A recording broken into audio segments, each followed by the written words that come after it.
in Big Block Modified Super Dirt Car Series action. He picked up the winning Can-Am last night on the Big Block side of things. Tim Fuller, he rolled a victory in the 358 Modified feature, and Kevin Root picked up his 8th win of the season last night at Can-Am, taking the Oktoberfest checkered flag. Of course, last night here, Luke Whitaker won the Fatless Chipstand Canadian Nationals event, and Ryan Stabler picked up his first career win in the TAS Racing Sportsman Series. Pascal Payor, his second win in a row in the Alexandria Home Hardware Pro Stock, so congratulations to Pascal, his 6th overall win in 2020. Vintage are on track, green lights are on, and we are underway.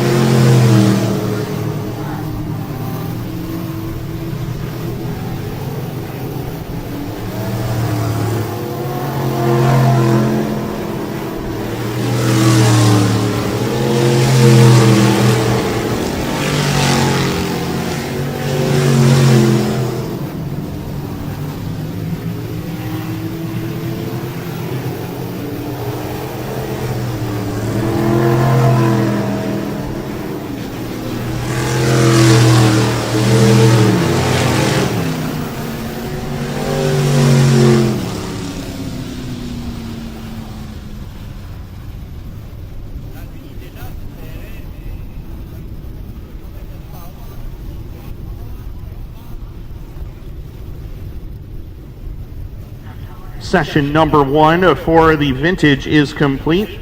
Session number 2, rolling trackside.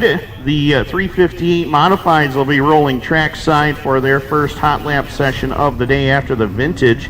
And then the next level home improvement Sportsman division, as Monsieur Belanger joins me in the booth now, complete with Subway cookies for all of us in the tower. That's amazing. Got 1.5 left, so everybody gets a bite. That's great. I'm glad. Well, then you stay right there. As the second group of Vintage on track. Oh, we've just gotten started, ladies and gentlemen. Timmy Charland aboard the number 12 and making his way down the back straightaway. The R75 from North Augusta, that is Mr. Randy Gaudette, the 53 of Jason Powers out of Athens. Kingston's Brian Powley aboard the number 74. Audie Bedard back with us once again in car number 11. Good to see Audie here with us once again this weekend. Great group of drivers we have here with the Vintage Club. Of course, this is their Fall Showdown event brought to you by McCollum Media and Cornwall Motor Speedway. So field is on track, awaiting Jason Aikman's green flag. Jason Aikman, our Director of Traffic Control here at the Cornwall Motor Speedway.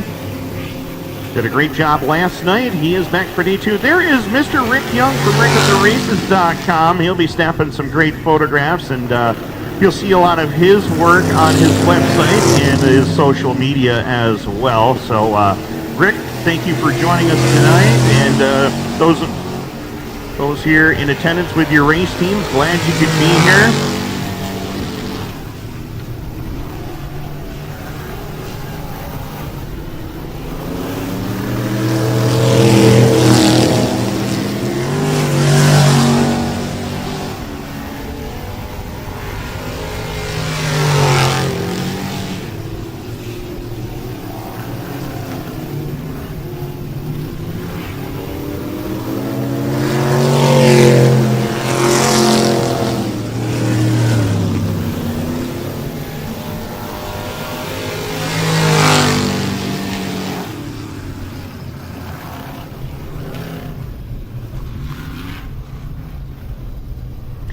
As the last group of Vintage drivers on track, they are complete with their hot lap sessions. 358 Modifieds ready to attack this speedway. As the field rolls trackside, the drivers last night put on a show. This man definitely did. The number 1, David Hebert, St. Damas, Quebec, picked up his second runner-up finish in the Canadian Nationals. When will he win? Well, he wants to answer that question this weekend and prefer to be tonight. He's out of St. Damas, Quebec in the number 1. Behind him in car number 1P, that I believe that is the Darren Peters ride. The 3RS, new steering box aboard the Transport Sales in Service number 3RS of Dalton Slack out of Welland, Ontario. Martin Gagne making a return to the modified ranks in the number 87. 18, Louis Jackson Jr. out of Hogansburg, New York. There's the 96. That is J.F. Cornwall from Montreal, the grinder, the official sponsor of our 358 modified division. That is Darren Peters down here in front of us in the 1P. On the back straightaway, brand new motor under the hood of the Twin Leaf Express 66 of Kerry Terrance, looking to make his 35th consecutive Fatless Chipstand Canadian National start here tonight.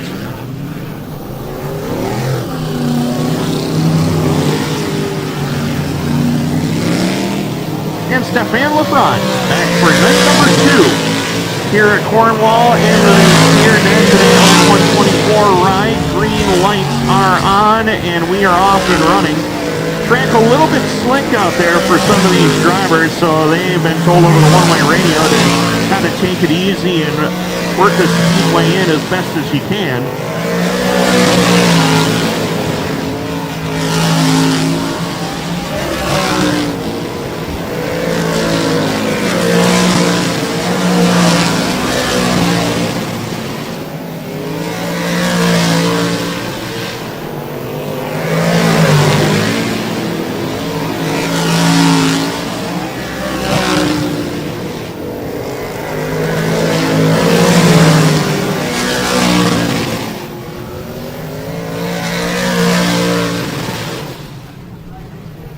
Group number 2 for the Grinder 358 Modifieds getting set to roll trackside right now as Todd Gordon in the number 28, 13th place effort for Todd in the Blue Moon Potatoes number 28.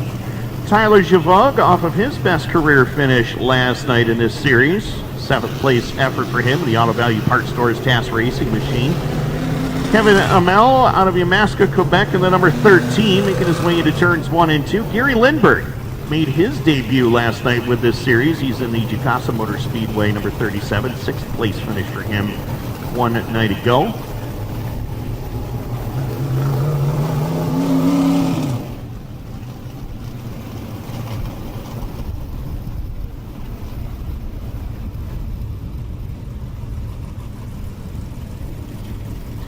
The other number 1, that is Mario Claire. His regular ride, the number 22C, launched a power plant last night, so he is aboard the backup David Hebert ride.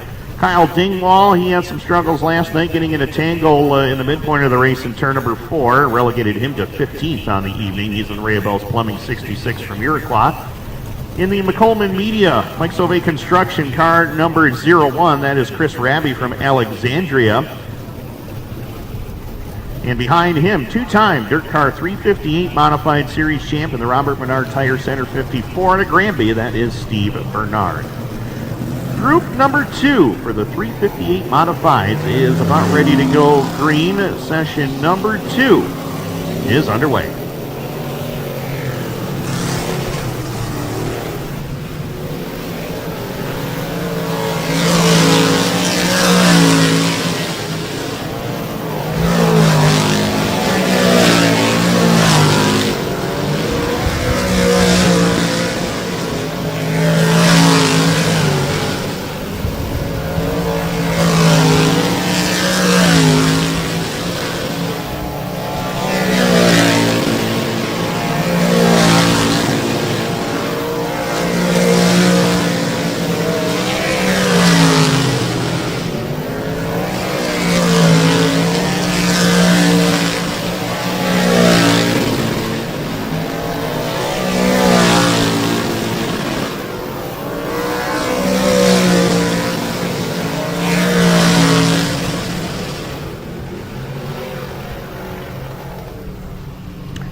Group number 3 for the 358 Modifieds getting set to roll out onto the speedway right now.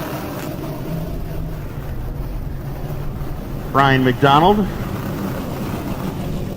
back in the Troyer car tonight in the 151.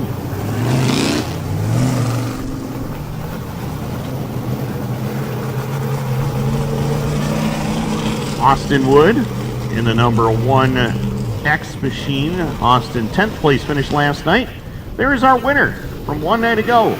King Edward Auto Parts, car number 38. He's out of Iroquois. That is Luke Whitaker. Luke Whitaker in car number 38. Jean-Nicolas Garrow back with us in the number 53. Well versed behind the wheel of a race car. Drives everything. Sportsman, 358 modified, speedsters, whatever you want with a steering wheel, 4 tires and a motor. He'll be behind the wheel of it. Brianna Ladisor came from 23rd on the grid last night, ended up 11th at the checkered flag. The young lady out of Cornwall, Ontario, Canada. 35, that's Francois Bellemare from Trois-Rivières, Quebec. Steve Bernier, 3rd place finish for him. The Two Brothers Racing Bicknell chassis out of St. Hyacinthe. And in car number 6X, that is Yann Bussière. Yann Bussière in the number 6 machine. 3 lights on, session number 3 for the 358 modified. It's underway.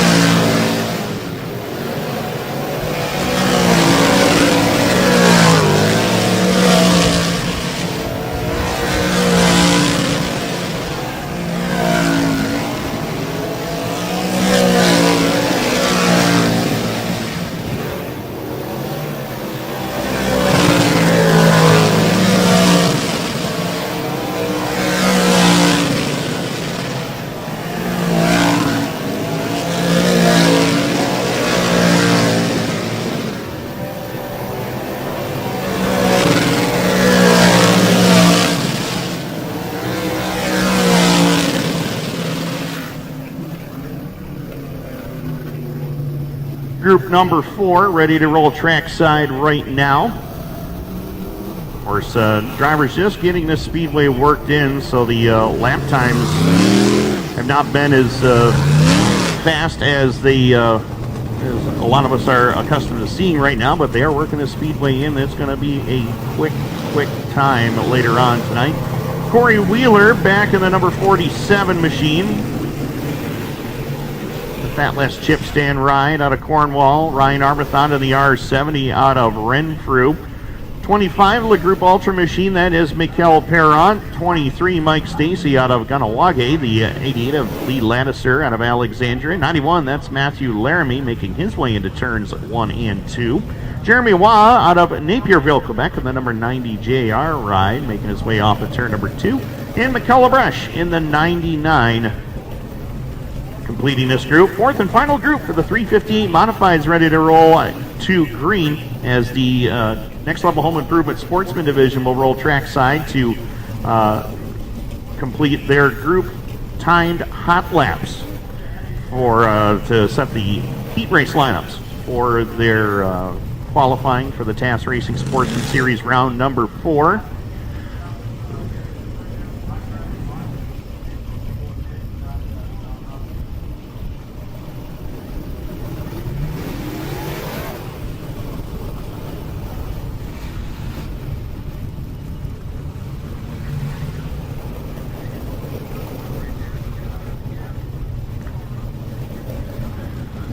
There is Red, doing his thing.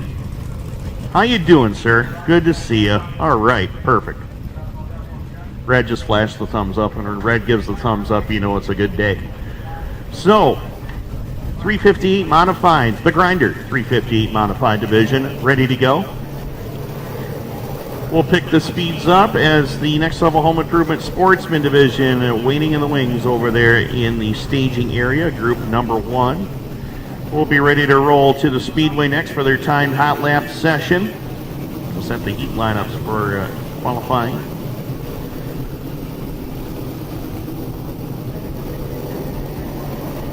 So command has been given from race control. Yellow lights are extinguished. Green flag is out. Session number 4 for the Grinder 358 Modifieds is underway.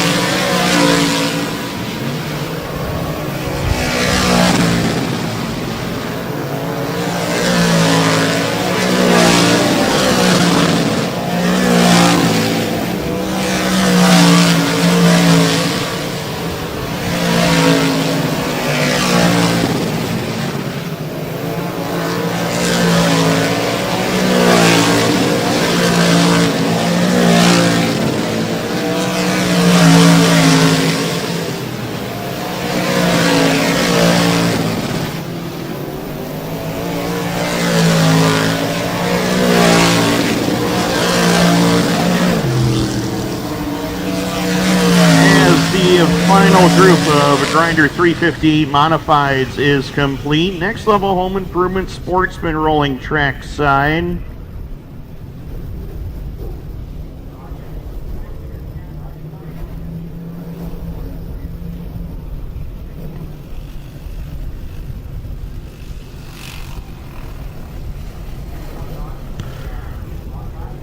So, ladies and gentlemen, glad you could join us this evening as we are live on 360nitro.tv. Timmy Baltz, Martin Belanger joining us here in the booth tonight as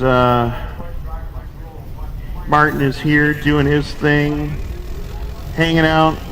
Brought 1.5 cookies for the entire group. Yeah. How's it going over there, man? How was your evening?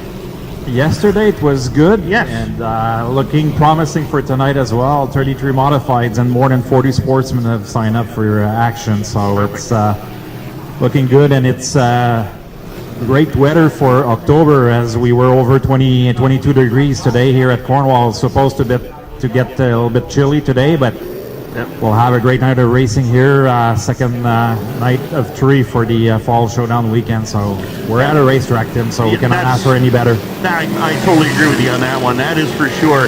We're at a racetrack. We're having a good time as the next level home improvement Sportsman on track for the first hot lap session. This will be a time session to set their heat lineups for tonight's racing program. Robert Delorme in the number 1, Big Race Products drive, the 26 of Luke Carlton, the 88 of Fire Swap, and Junior Mayotte had a top 10 finish last night, coming home with position number 7 at the checkered flag.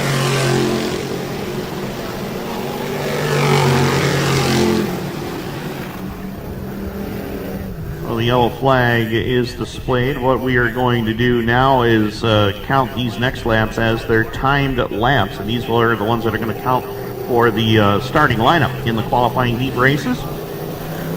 Those of you joining us on 360nitro.tv, we are into hot lap sessions for all divisions tonight. The Grinder 358 Modifieds, the next level home improvement Sportsman.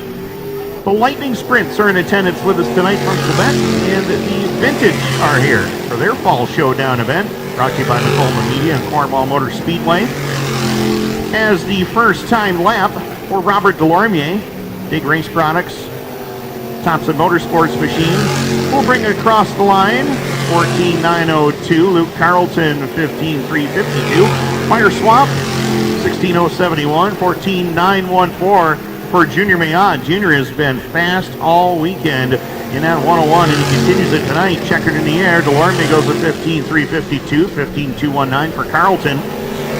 Swap coming by, 15.910. 14.959 for Junior Mayotte in the 101. So right now, Robert Delorme, quick time overall, 14.902. He is followed by Junior Mayotte, Luke Carlton, and a Fire Swap.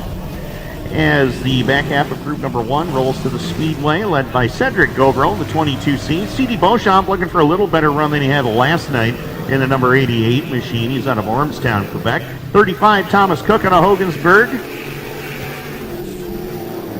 Frederick Belmer in the number 35 out of Trois Rivières, and Billy Cook in the M70 Mohawk Express machine out of Hogansburg.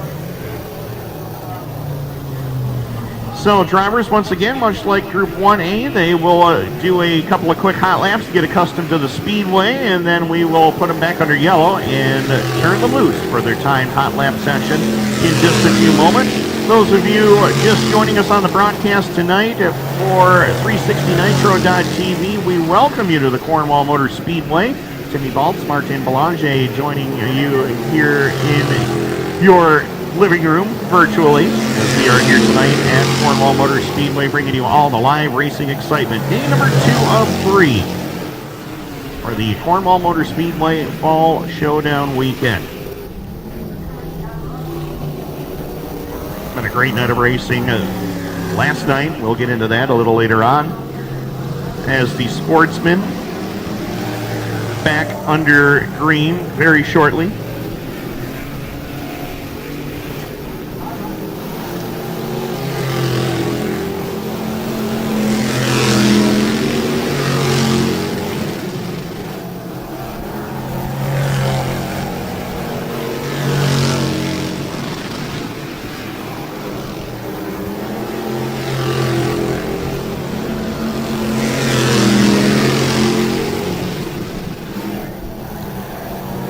as the final lap for the Sportsman Group 1B. Set to go checkered. Oh my, Billy Cook atop the leaderboard, 14.755. He just snuck in there. 15.830 for Cedric Gobro. C.D. Beauchamp, 15.995. Billy Cook, 14.718. Billy Cook goes to the pole. How about that, ladies and gentlemen? 76 years young, the Mohawk Express continues to fly. Wow. 14.718. And I don't think, Martin, I don't think there's anybody in that pit area that is holding their head low about that. Billy Cook. No, it's quite a gentleman, and it's nice to see that. So, getting the accolades from everyone here at the Speedway as the second group of sportsmen is on the Speedway. Pair of brothers are in this group as the 35R William Racine and the 54 of Evan Racine are joined by the 3 of Adam Roson and the 78 of Dale Gifford. Donc la paire de frères ici, Evan Racine et William Racine en compagnie de Adam Roson et Dale Gifford pour la première portion du groupe 2.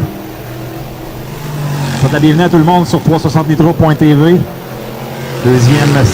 Deuxième soirée ici du côté de Cornwall pour le Fall Showdown.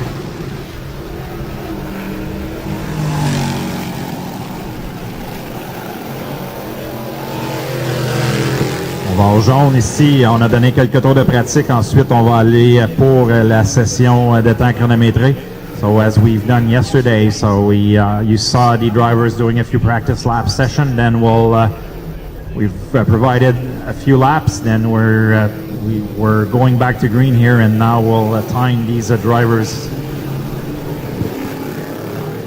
Strong group of cars here. Evan Racine, one of the top drivers in the sportsman division. Adam Roson decided to come back in September, and he's has done some good racing. A few top 5 finish on the September 27th, and he had a good finish yesterday as well. So and William Racine is one of the upcoming stars in the division. So Evan Racine. So the battle between the brothers as Evan Racine, William Racine is currently the quickest with a 14.547. Does even better in his second lap for William Racine. Adam Roson moves up to second, 14.713. Evan Racine, 14.719. So really close between Roson and Evan Racine. Dale Gifford, 14.340 as the back half of the group 2 is on the Speedway. A few new drivers here tonight with the 88 of Dylan Kirkland making a first run this weekend. 74 of David Flanagan. The 33 of Alex Lajoie, also a first run over the weekend for the 33 of Lajoie. And the 94 finished second yesterday and took the lead in the TAS Racing Sportsman Series, the 94 of Gabriel Cyr. So Cyr looking to have a good time here in the back half of group number 2.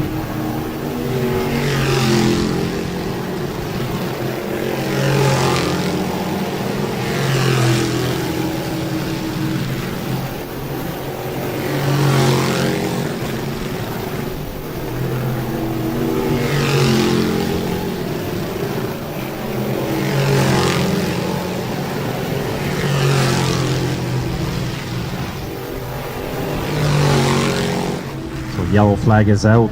So again tonight, points are on the will be important for the modifieds and also the sportsmen, as both series, the top 5 runners in each series tonight will be a part of the redraw for tomorrow. Donc important les points ce soir, le top 5 dans les 2 séries iront directement à la pige pour demain.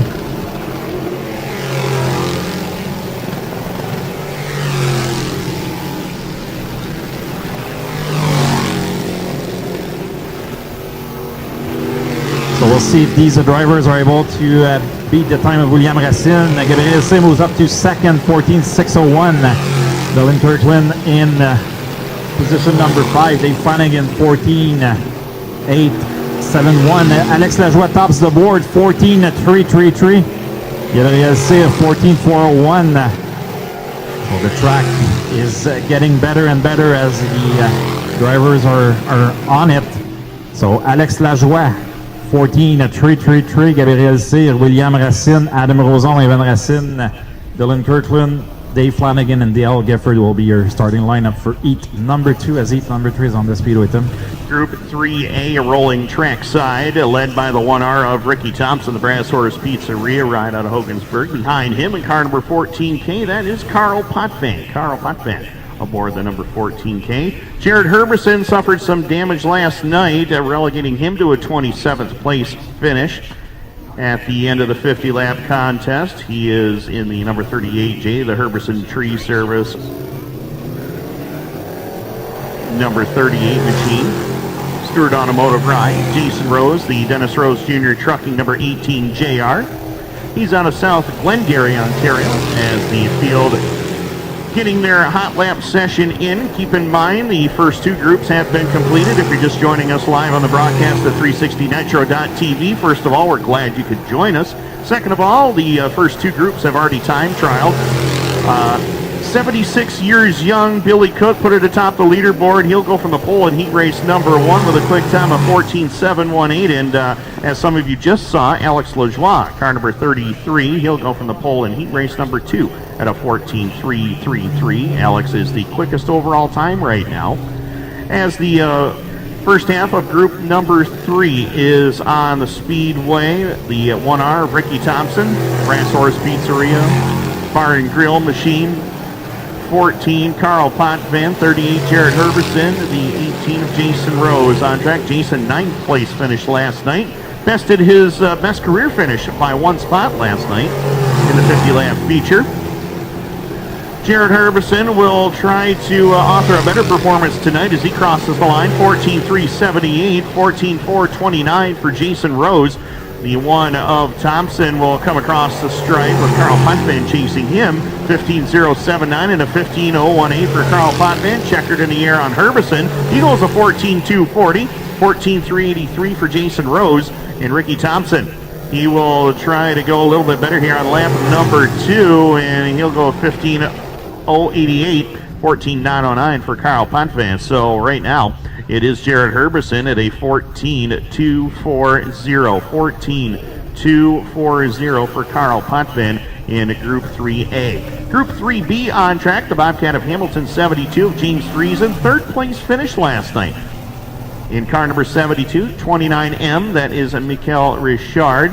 Terry Smith back aboard the number 22 machine, and Felix Waugh out of Napierville in the number 90 JR machine. We are just about set and ready to go. Back half of group number 2. On the speedway, set to come up next is the first half of group number 4.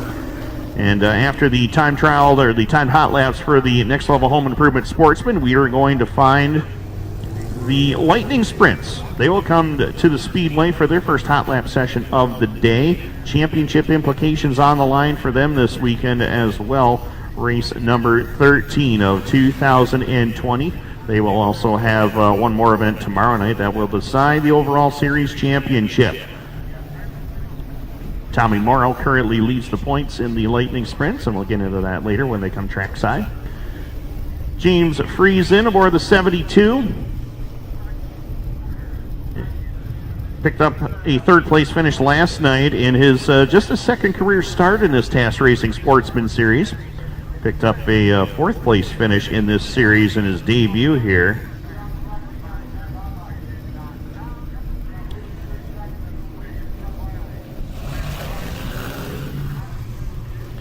And that was back on May the 21st of 2018 when Friesen did that. And Daryl Mitchell, late to the party, but he's out here in car number 37 out of Akwesasne. He's ready to go. He'll line up behind Friesen in the 72 as they motor down the back straightaway. Green lights are on. Session number 3 3A, or 3B rather, for the Next Level Home Improvement Sportsman. This is just the warm-up laps as they get set and ready to go. Timed hot laps in just a few moments.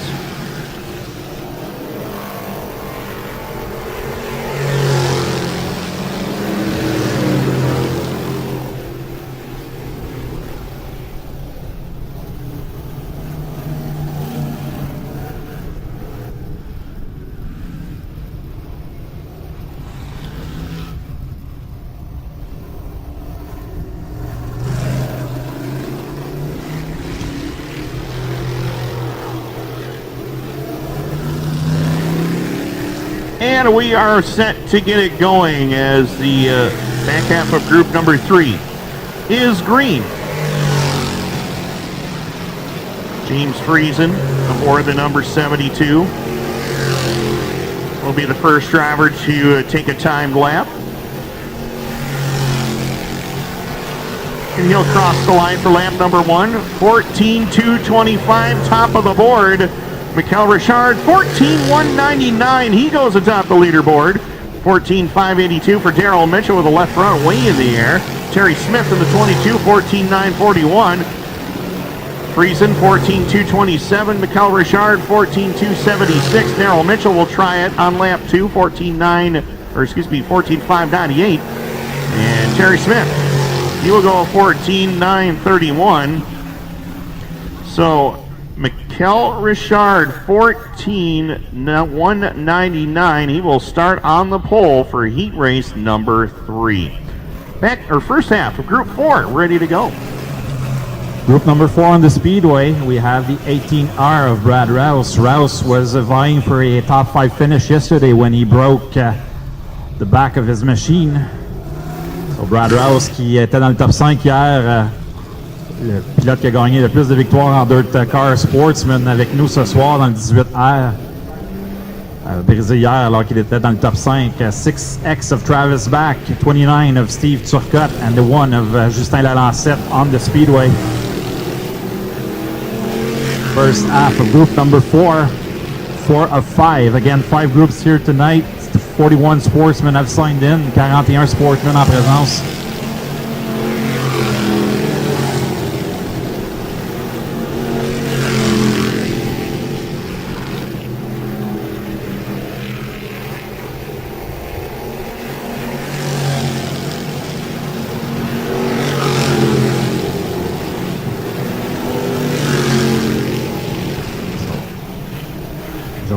Giving instructions to the driver to slow down. We'll then go back to green for 2 laps for the time trial session for group number 4A, group 4A en piste.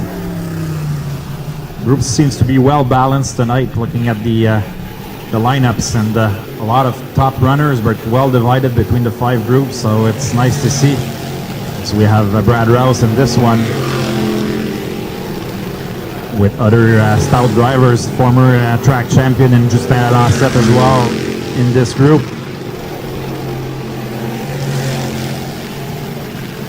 First time for Brad Rouse, 14:178, 14:178, 78 for Brad Rouse. Steve Turcotte tops the board, 14:143. And Justin Lalancette does even better, 14:122.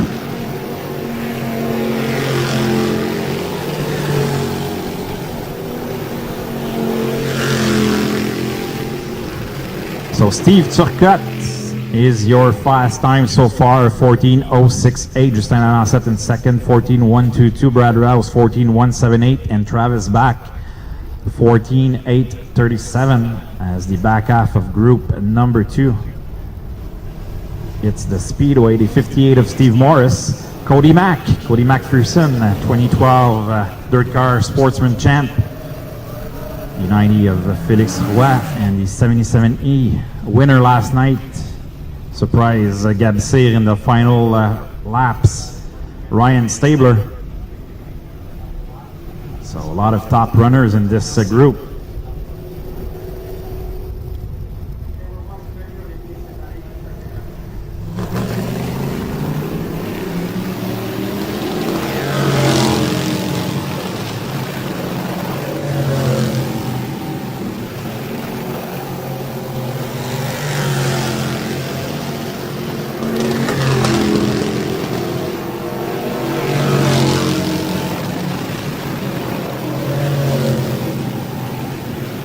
we'll see if the back half of Group 4 will be able to beat the time of Steve Turcotte. Steve Turcotte, détenteur du meilleur temps dans le groupe 4 présentement. We'll have some aviators in this one as well with Ryan Stabler and Cody McPherson on the group.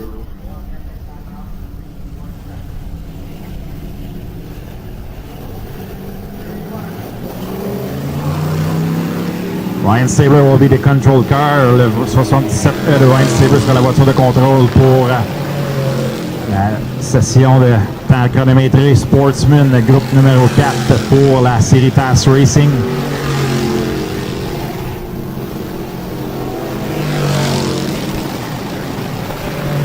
See the first time here of Ryan Stabler where he fares in this group. Third best for Ryan Stabler. Steve Morris up to second, 14.096. Cody McPherson, 14.130. Felix Roy, 14.837. Ryan Stabler up to second, 14.087. Steve Morris remains in third. Cody Mack, 14.074. So a lot of changes behind Steve Turcotte, but Turcotte remains in first. Over Cody McPherson, Ryan Stabler, Steve Morris, Justin Lalancette, Brad Rouse will be your starting lineup as group number 5 is on the Speedway, Tim. Good night for the Turcotte Motorsports team. Pole in heat number 3 with Mikel Richard, and Steve puts it on the pole for heat race number 4. And Dominic Merkley in the 78D from Prescott will roll away out there along with Trent Wallace. Out of the big town of North Gore in the 17T, 29, Justin DeRosier from Cornwall, 10 Michael Delormier out of Aquasasti. Thompson Motorsports Big Race Products machine. As the next level home improvement sportsman division on track for session number 4A. One more group left to go after group number 4. 5 total groups here tonight.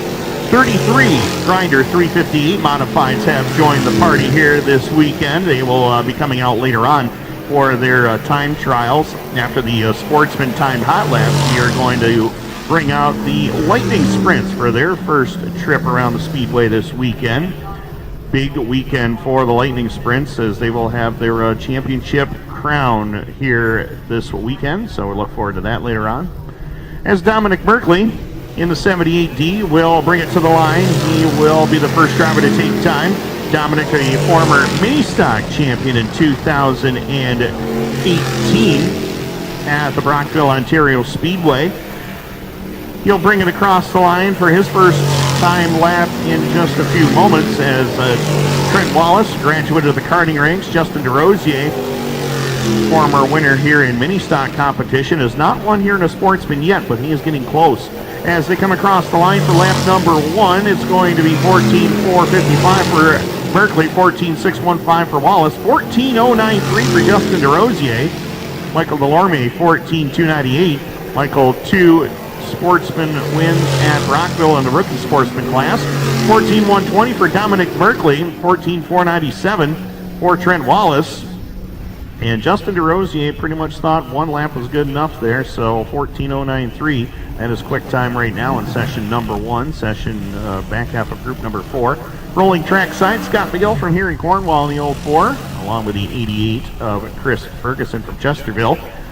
Jonathan Ferguson, 2-time series champion aboard the number 44 Splash Well Drilling Ride. Bladen Arquette, Makwasasti in the number 18 as well. This is the back half of group number 4. The first half of group number 5 waiting in the, I stand corrected on that, Lightning Sprint's coming to the Speedway. I thought we had another group coming. But this is the 5th group. Never mind. No 6th group? We don't want a 6th group? Come on, they got 9 of them down in Lane of Legends. We're not up to Oktoberfest yet. Well,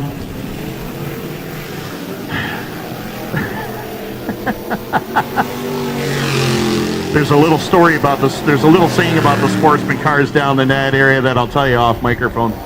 It's pretty funny. It's very funny.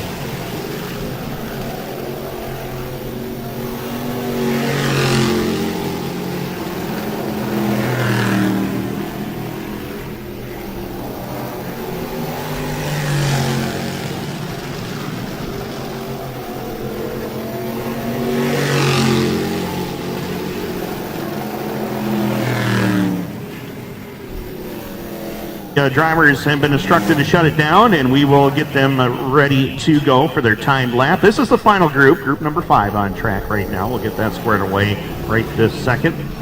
Justin DeRosier, the 29D, he is your current fast timer in this group at a 14.093. Jonathan Ferguson, 16 starts in this series, all of them in the top 10.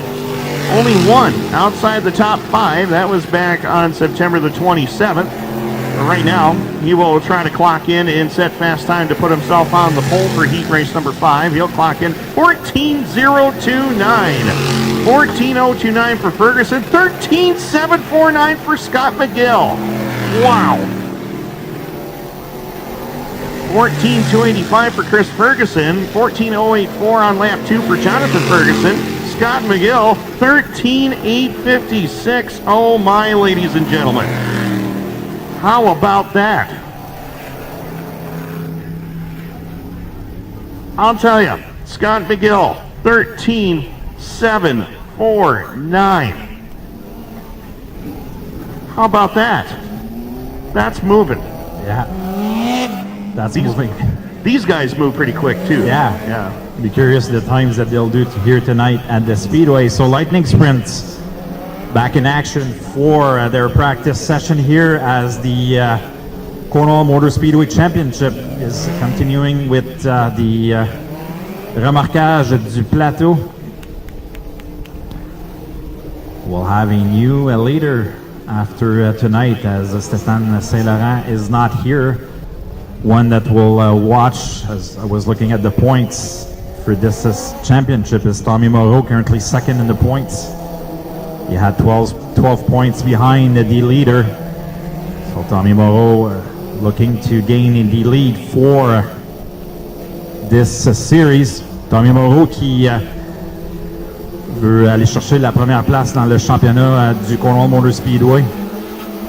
Alors que Stéphane Saint-Laurent brille son absence ce soir et demain du côté de Cornwall. Donc on aura un nouveau meneur dans ce championnat, commandité par remorquage du plateau.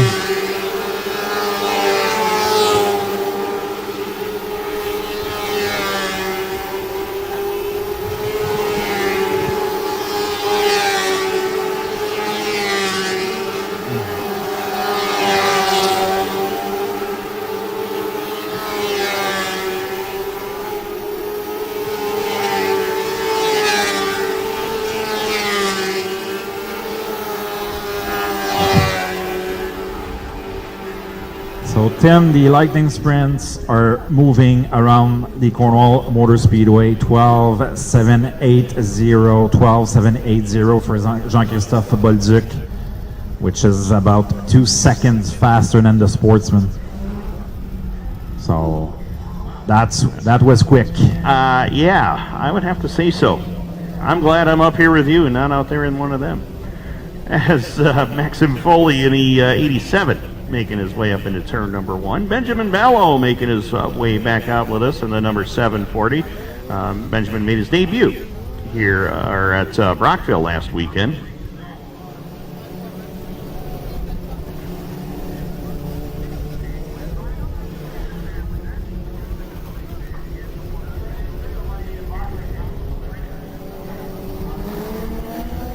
As the field rolling around under yellow, Jeffrey Ware in the 4X, along with the number 88 of Simon Jacques, the 37, Stéphane Bergeron. Red machine rolling through turns 3 and 4. Eric Bouchard aboard the number 9. Completing this group, green lights are on. Session number 2 for the Lightning Sprints is underway.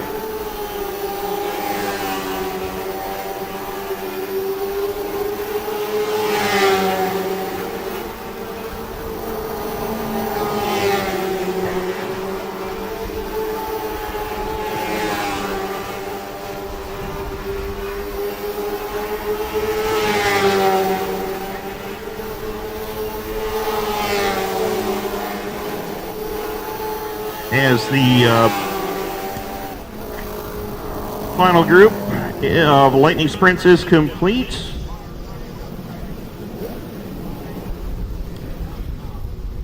second group of 3. There we go.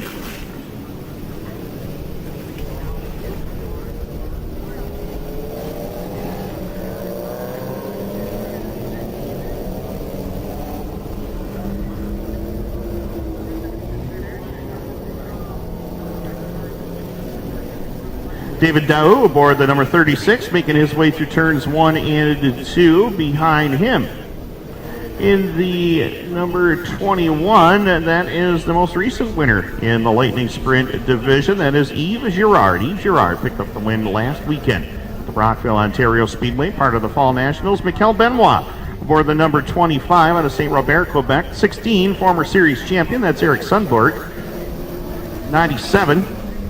Making his way through turns 3 and 4. Then it's Matthew Durham. Matthew Durham in car number 97.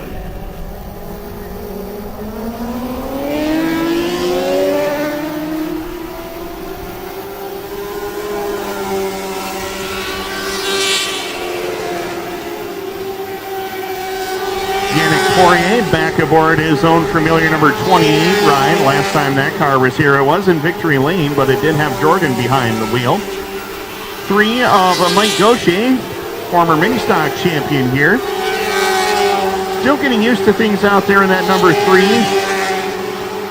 As checker flag flies on session number 2 for the Lightning Sprints, or number 3 rather for the Lightning Sprints. We'll get these group numbers figured out one way or the other. And right now, so far, nobody been able to best the time of Jean-Christophe Bolduc. He is quickest overall, 12.780. 12.780. So, I'd like to thank once again Pierre-Yves Joyal, and he brought along a superstar race car driver too. I wonder what that deal is all about. Sabrina Blanchette in the house, ladies and gentlemen. That's right. Was I supposed to make that public or no? I guess, yeah. It gets her more hits on social media. So Sabrina in the house tonight. Glad she is here. She's actually a winner here in snowmobile competition, by the way. Keep that in mind. Right here, as 4 groups ready to go for the 358 modifieds. This is going to be a good one. David Hebert kind of had a special moment with his son Nathan out here earlier today. They brought him out there in his Hot Wheels machine that's painted up just like that race car. And they got him in Victory Lane. Wonder if that's an omen for tonight. Yeah, saw that. Pretty cool moment for David Hébert and his son Nathan here. David Hébert avec son fils Nathan ici cette semaine avec un genre de voiture Hot Wheels. Time trials session starts for the modifieds in preparation for the Atlas Chip Stand Canadian Nationals.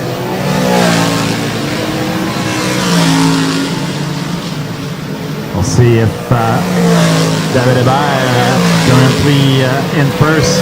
Jordan Sarr across the board, 14 for 6-7. Darren Peters goes up with a 13 at 398.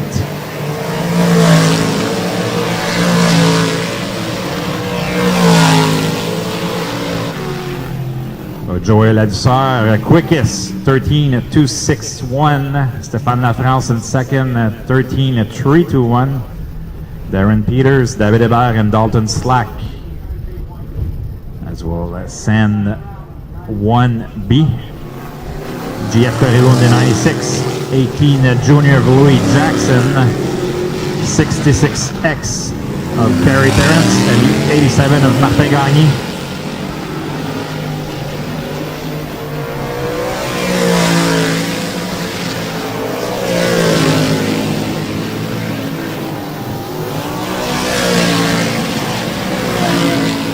We'll see if these drivers are able to beat the time of Joey Ladouceur. Ladouceur was really quick.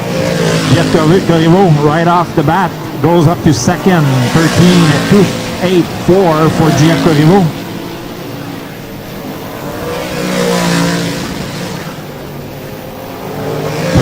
At 284 remains the time for Jeff Corriveau.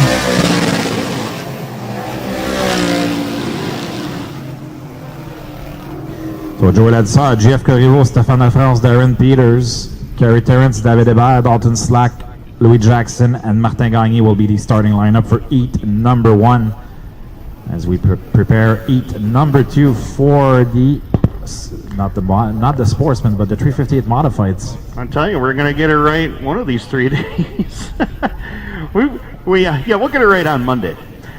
As the first half of group number 2 ready to roll to the Speedway, as we had just saw Joey Ladisser, the fastest man in Cornwall Motor Speedway history, 13.261. He is the overall track record holder here.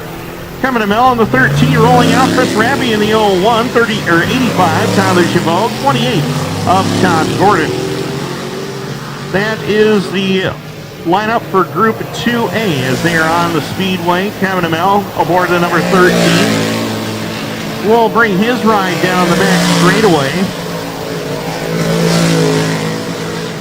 And he will clock in for his first time lap of the day, and he'll go a 13.963. Chris Raby, 13.504. Tyler Chabot comes by 13.869. Todd Gordon, 14.195. Checker in the air for Kevin Amell. He goes 13.546. Raby trying to improve on lap 1 and does 13.409. Tyler Chabot, 13.630. Todd Gordon, 14.186. So Chris Raby, 13.409.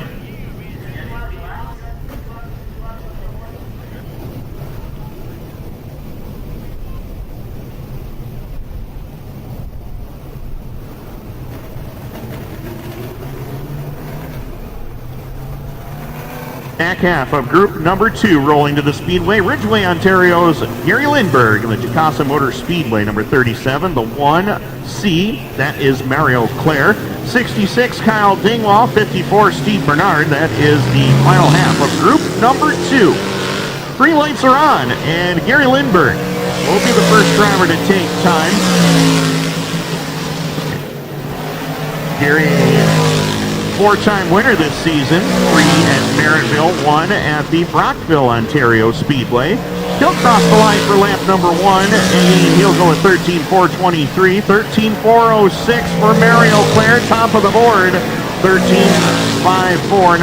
Kyle Dingwall, 13.285 for Steve Bernard. Checkered in the air, 13.253 for for Gary Lindberg, 13.285 for Mario Clare. Dingwall, 13.371.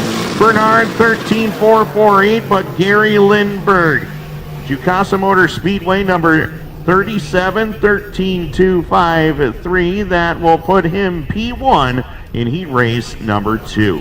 Group 3A on track, ready to go. Ryan McDonald getting the Troyer 151 out tonight. As the 6 of Yann Bussière, 38 of Luke Whitaker, our feature winner yesterday. And the 35 of François Bellemare, the Genic ride as we go green or Vauvert.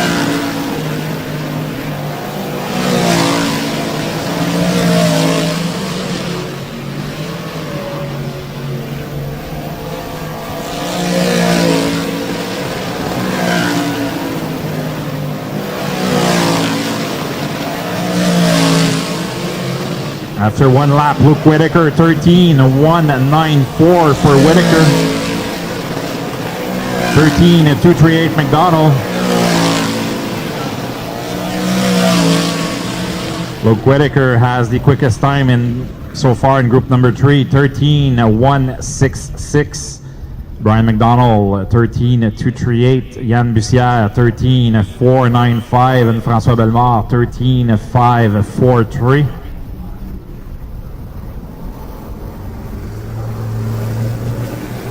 Back half of Group 3. 25 of Steve Bernier. Austin Wood in the 1XP. Jean-Nicolas Garot in the 53. And the 15 of Brianna Ladisseur. We'll see if one of these 4 drivers are able to beat the time of Luke Whitaker. Watch the time of Steve Bernier.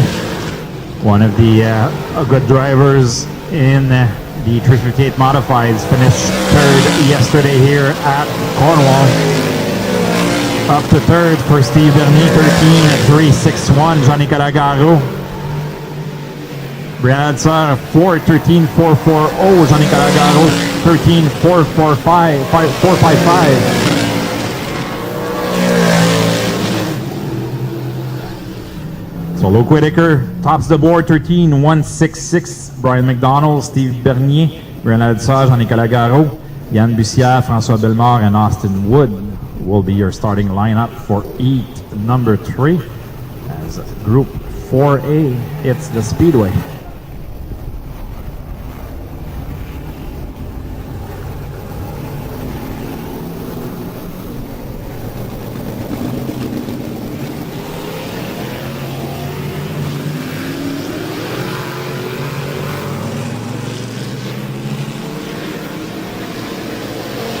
First half of group number 4 is underway. Green lights are on.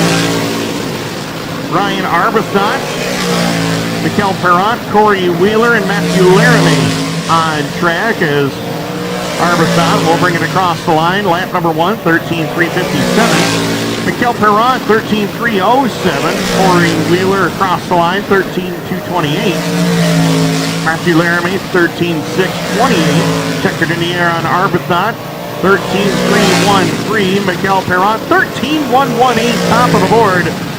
13:104. New driver atop the board, Corey Wheeler. Matthew Laramie, not going to happen. 13:104. Fat Les.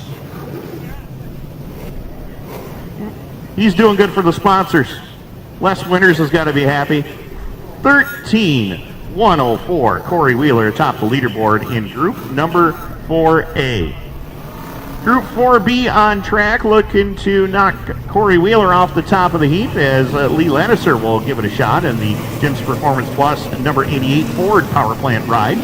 23 of Mike Stacy, 90 of Jeremy Wan, and 99 of Mikel Labreche.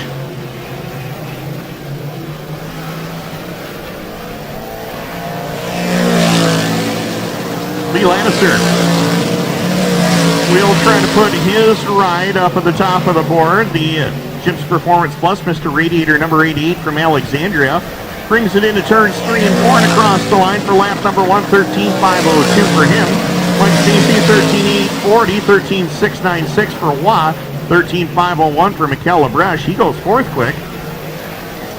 Checkered in the air on lap number 2, 88 of Lannister, 13:545. Mike Stacy, 13:716. 13:626 for Jeremy Waugh, 13:648 for Mikel Labreche, and nobody stopping Corey Wheeler tonight. 13:104. 13:104 for Corey Wheeler. And we'll get into what Ryan accomplished last night as the first of 2 vintage heats rolling trackside. This is the 50s and 60s class.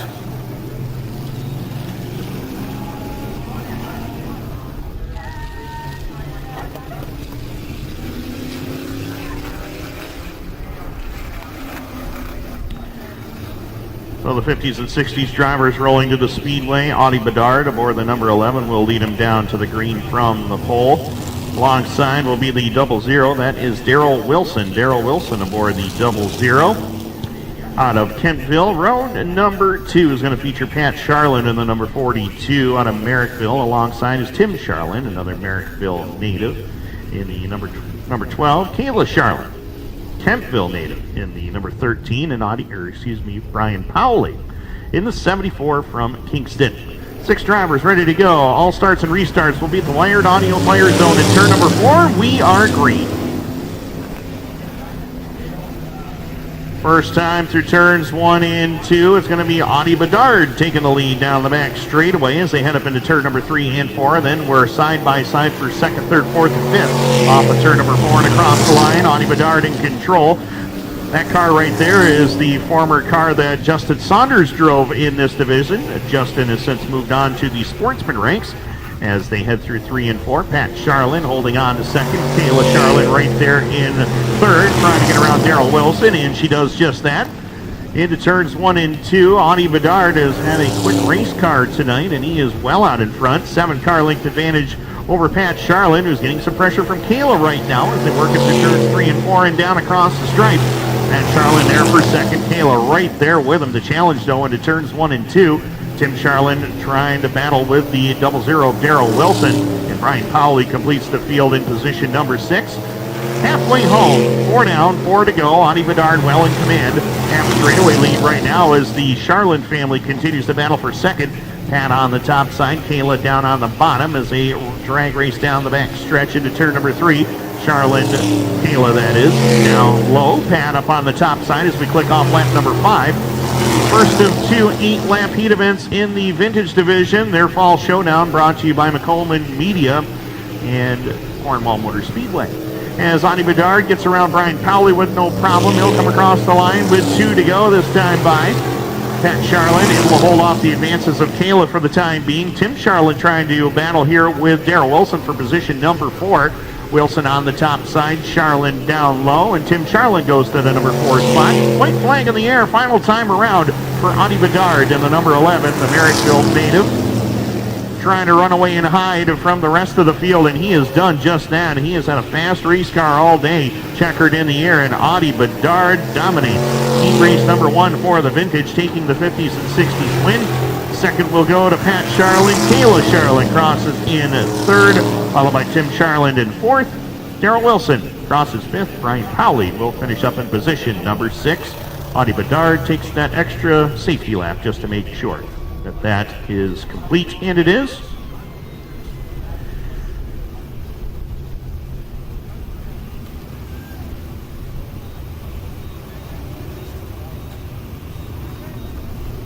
So heat race number 2 ready to roll trackside right now.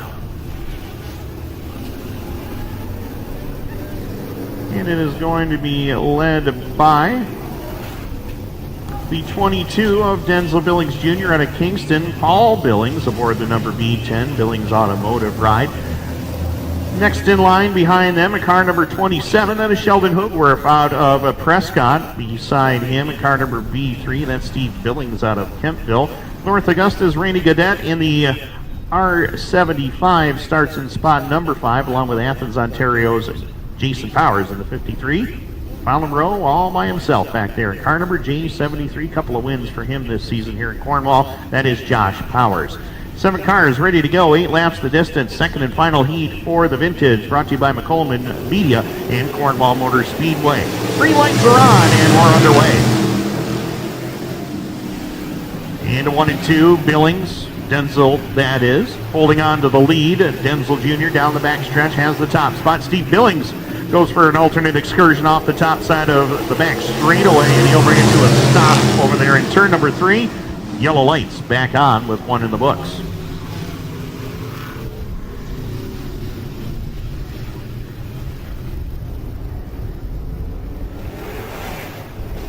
So Steve Billings gets it going once again. If you're just joining us live on 360nitro.tv, glad you could join us here this evening. Timmy Baltz, Martin Belanger calling all the action for you here tonight. Day number 2 of the Fall Showdown weekend at Cornwall Motor Speedway is underway, and the hot laps and time trials have been completed. Corey Wheeler set fast time in the 358 modifieds here tonight with a blistering fast time of 13:104. And Scott McGill blistered the field in the Sportsman division at 13:749. So those 2 drivers are fast right now in their respective divisions. We just watched Ani Bedard win the 50s and 60s Vintage Heat. Oh my, we got them into one another over there in the back stretch. Thank God for that uke tire over there that separates the wall from the back straightaway. Yellow lights back on as Paul Billings has some front end issues there in the number B10.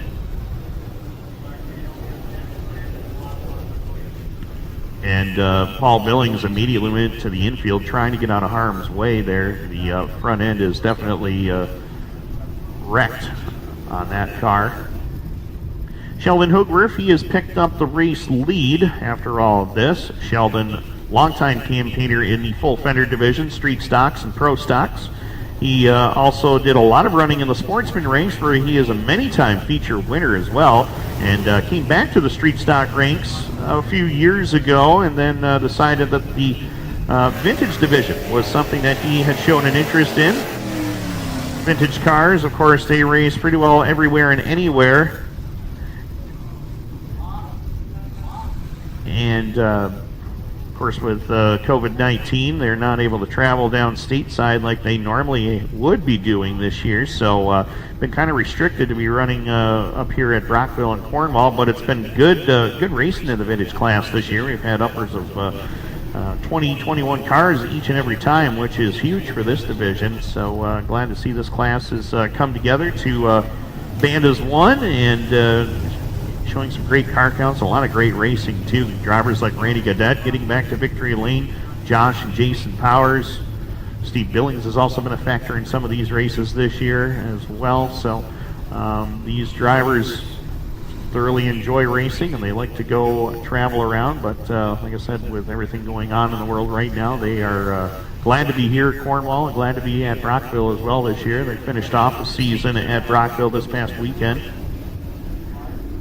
And Adam Turner collected the Fall Nationals vintage win there as well. Paul Billings getting his ride towed back to the pits. Paul, of course, used to compete in the Sportsman ranks back in the 90s and also has a feature win in Dirt Car Sportsman action at Brockville. So Paul, well talented behind the wheel, and several vintage wins and a couple of track championships too.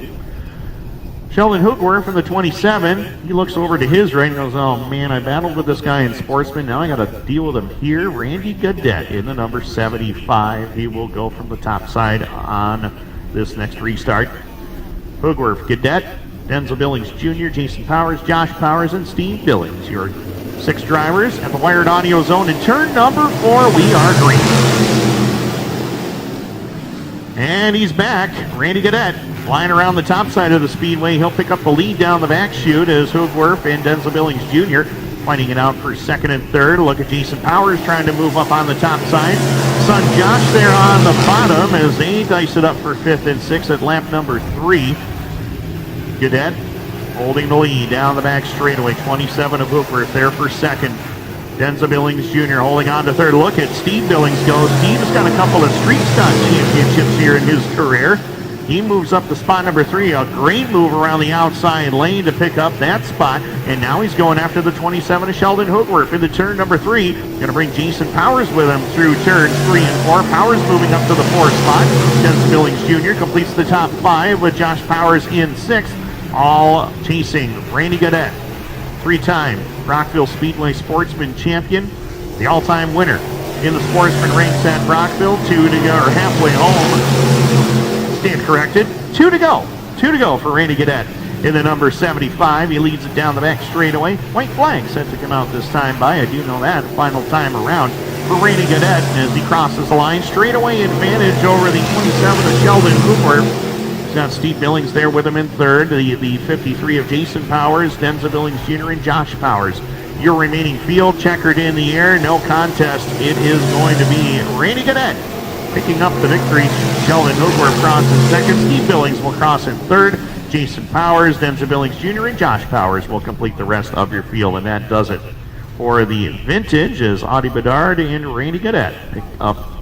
That's quite impressive. And he made quite a move yesterday on Gab Cyr to take the lead. They touched a bit, and he apologized to Gab Cyr, but Cyr was was smiling in the winner's circle. Well, not in the winner, but in the post-racing ceremonies. Even he was pretty pleased with his second place yesterday. So you see the amount of respect between these drivers, and it's pretty cool to see.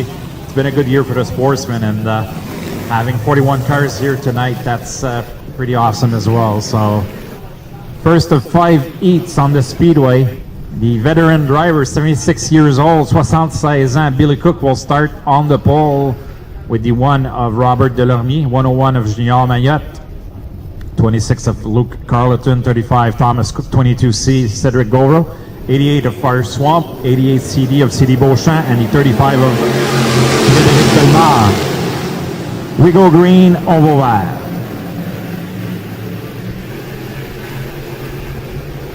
Good start for Robert Delarmy, taking the lead over Billy Cook. As Jean Mayotte and Luke Carleton going into battle for position.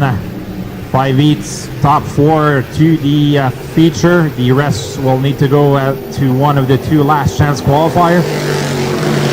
As Robert Delarmy getting some distance from the field, with Mayotte and Carleton holding on for the final spots for the feature.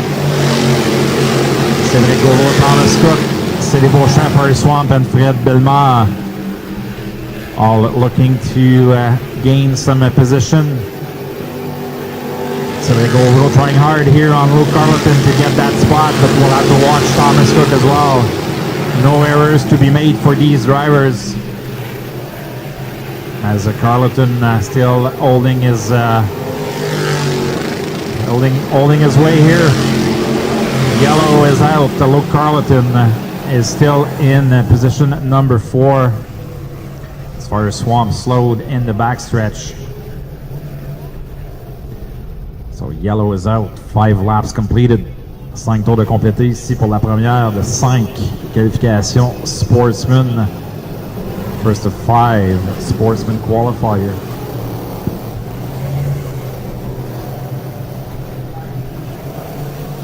So about 3 laps to go.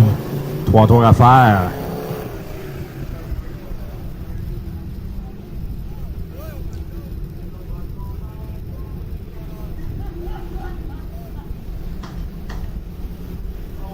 So we'll be back in action as we will go green at the wired audio sign.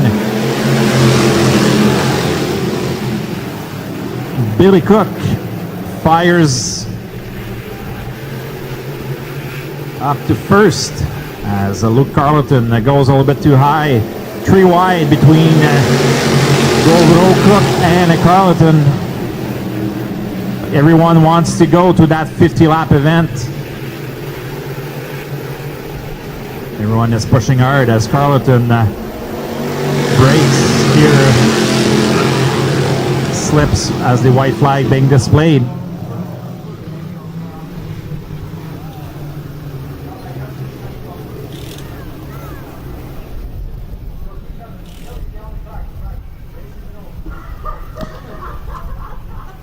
Billy Cook was anxious here as we saw him. He thought that the race was over. Thought the race but was usually we do 8 laps here, not 7. It's all good. It's all good for him. Hey, so. you know, it happens. Well, in all these competitors, it is really good to see him doing what he's doing out there right now, and it would be neat to see him. I know that everybody wants Billy to win, but Robert's not going to treat him any different than any other driver out there on that racetrack. He's going to fight him hard, and Billy knows that, so here we go. Yeah, and the top lane seems to be really strong on those restarts, and we'll see if Billy Cook is able to remain in first. And he does. Robert Delarmy quick off turn 2, racing side by side with Billy Cook. And Delarmy will go to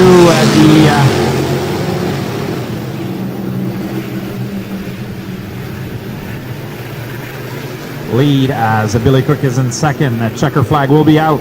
Le quadrille est lancé. Robert Delarmy wins over Billy Cook. Junior Delarmy, Cédric Gauvreau qualified for the feature. Thomas Cook, Cédric Beauchamp, Fire Swamp, Fred Bellemare will have to go to the last chance qualifiers later on tonight. Quite a run for Robert Delarmy and Billy Cook. This will translate probably later on as Billy Cook will be a part of the top runners tonight as heat number 2 hits the speedway. A lot of aviators in that one. Yes, sir. There are a lot of heavy hitters in this one as Alex Lajoie in the number 33 goes from the pole. Outside will be the 94 of Gabe Sear. Row 2, it's William Racine in the 35, along with the 3 of Adam Rosen. Evan Racine in the number 54, along with the 88 of Dylan Kirkland. Final row, Dave Flanagan in the 74, and 78 of Dale Gifford. Green light set to come back on. Second of 5. TAS Racing Sportsman Series heats on track with the next level home improvement sportsman division. We are green. 8 laps the distance. Alex Lajoie, Gabe Sear battling for the lead as they headed to turn number 3 and 4. Lajoie has the position at the moment as they exit turn number 4 and across the line. It is Alex Lajoie, Gabriel Sear, 1 and 2. The Drummondville track champion William Racine holding on to third. He's not content to stay there, though. He wants to go up to the 2 spot as he battles with Gabriel Sear and the 3 of Adam Rosen back there in spot number 4. Evan Racine trying to get by the 88 of Dylan Kirkland. He will do so into turns 1 and 2 and down the back straightaway. In the meantime, William Racine is under attack from the 3 of Adam Rosen. Rosen down on the bottom, and he'll pick up position number 3 as we click off lap number 3. Alex Lajoie, car number 33, holding on to the race lead. Sets it up through the mid portion of the speedway. This track, a lot of bite to it right now. Everybody's got their foot buried to the floorboard, trying to find the maximum amount of speed, and Alex Lajoie has found that as he heads up into turns 3 and 4 with a healthy advantage, about 4.5 car lengths over the 94 of Gabriel Sear, 3 of Adam Rosen, 35 of William Racine, 54 of Evan Racine. As they battle, the brothers for 4th and 5th, it's Kirkland, Flanagan, and Dale Gifford in that order. 2 to go. Alex Lajoie brings it across the line, healthy advantage over the rest of the field at the moment as he works his way down the back stretch into turns 3 and 4. White flag to be displayed this time by final trip around, and Alex Lajoie has been the dominant force in this heat event, second of 5 on the day. On the next level home improvement sportsman division, trying to set up tonight's 50-lap TAS Racing Sportsman Series feature go, and no contest. Alex Lajoie picks up the victory. Second will be Gabriel Sear. Third to Adam Rosen, William, Evan Racine, Dylan Kirkland, Dave Flanagan, and Dale Gifford will complete your field. Alex Lajoie, an incredible season for him so far in 2020, and he keeps it rolling here tonight. 3 wins on the year, 2 at Drummond and 1 at Autodrome Granby. So a great year for Alex Lajoie in the limited amount of races he's been able to attend. We are ready to go. Heat race number 3 on track, ready to go. Mark, how's it going over there? Having fun? Oh yeah, having fun. Yeah, it's, always. We're at a racetrack. Saturday evening, nice to be at the track. So For sure. it's heat number 3. It's the Speedway. 29M and Michael Richard, 72 James Michael Friesen, coming off a podium finish here last night. 38J of Jared Urbison and Jason Rose, and the 18 of Junior.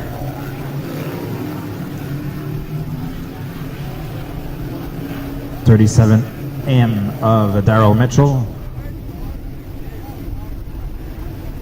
14K, 14K of Carl Potvin, the 1R of Ricky Thompson, and the 22 of Terry Smith.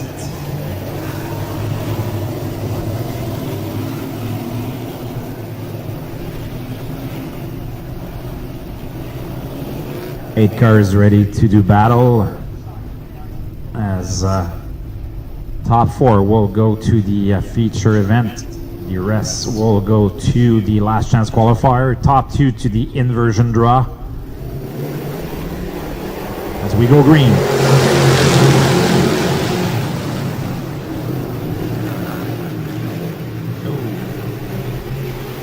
Et Richard aux commandes, mais on accroche ici entre Carl Potvin et Terry Smith.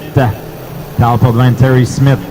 They got together in turn in number 2. Smith had nowhere to go.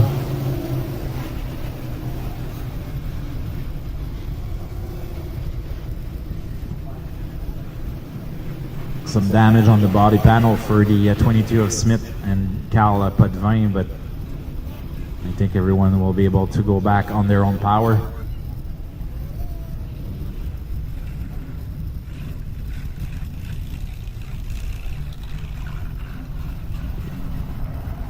Will be a complete restart, départ complet pour cette qualification. troisième qualification, third qualifier.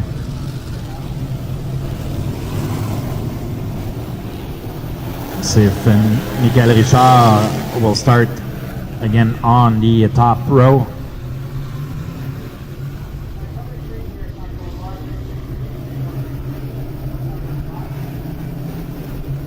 We'll go back to green, de retour au vert, and we go green.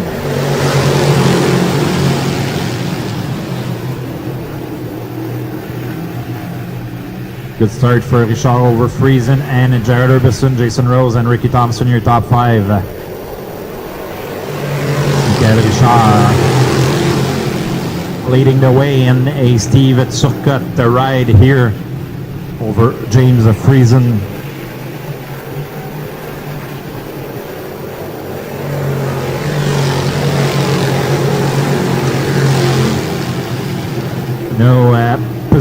No position change right now in the top four as Richard is still your race leader. Michael Richard toujours votre meneur devant Friesen, Urbison et Jason Rose. Ce sera la mi-course halfway point for Richard.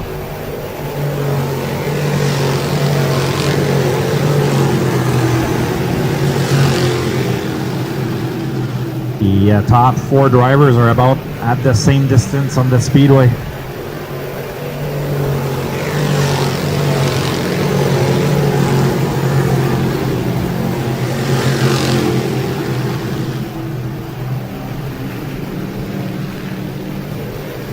Two laps to go, 2 tours à faire. C'est pour Michael Richard, votre meneur devant la voiture 72 de Friesen. Les deux voitures de Turcotte vont très bien ce soir, alors que son coéquipier Steve partira premier dans la quatrième qualification, alors que le plan est donné ici, white flag being displayed.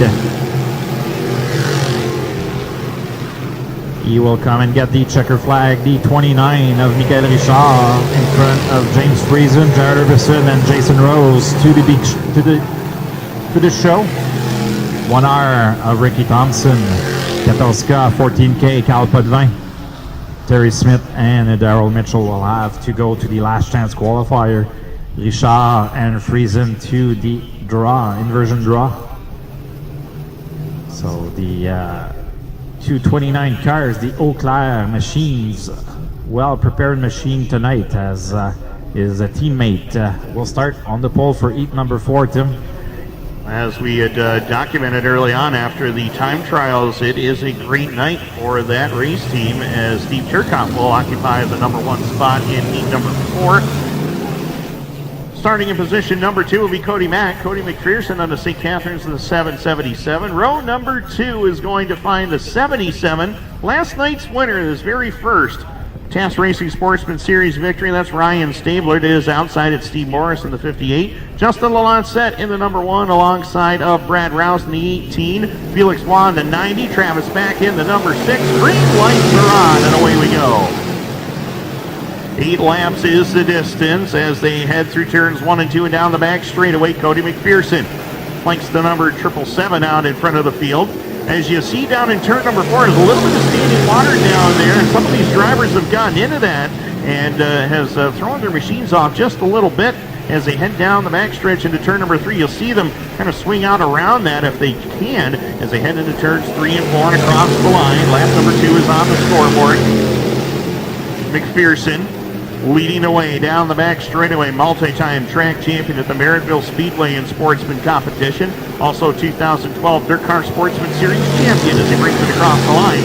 Steve Turcotte holding on to the 2 spots. Steve Morris, brand new race car for him. He had this car out yesterday, backed it into the wall in hot laps. He brought the backup car out for the heat race. They were working on that car feverishly this morning, and it looks like they got it back in perfect running order. Right now he's in a battle with Ryan Stabler for position number 3 as they work it down the back stretch.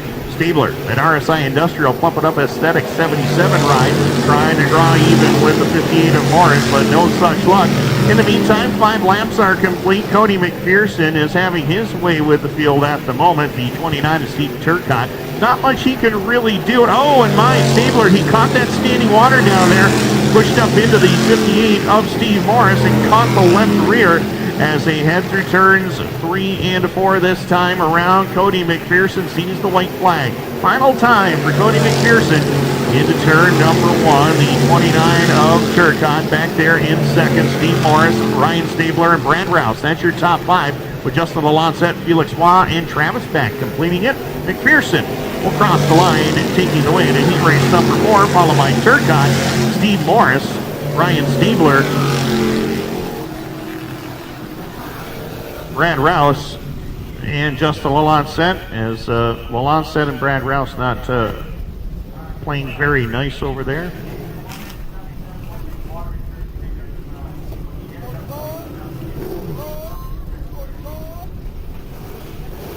And well, Justin Lancette and Brad Rouse, they're still not done running into one another over there in turn number 3.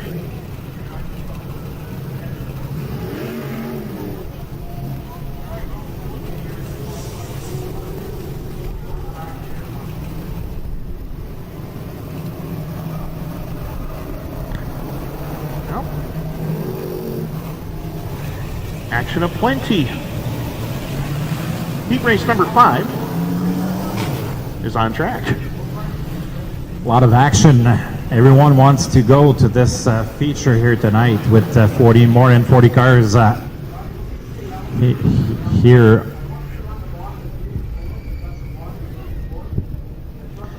So we'll stay yellow. There's a little bit of water in turn 3 and 4. You see the cars here on 360 Nitro going through this water that almost caused a few mishaps in that heat number 4. Un peu d'eau sur la piste là, dans le tournant numéro 3 et 4. On a vu justement Ryan Stabler qui a frappé de façon non intentionnelle le 58 de Steve Morris. 2017 and 2018, as we will go green right now at the wire audio.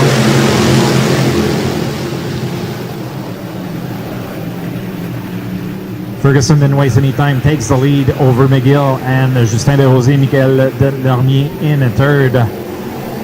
Chris Ferguson 5th. So Jonathan Ferguson, your race leader, looking to be in the inversion draw along with Scott McGill. Again, top 4 runners would go to the feature, as the rest will need to go in the last chance qualifiers. We'll have 2 like yesterday.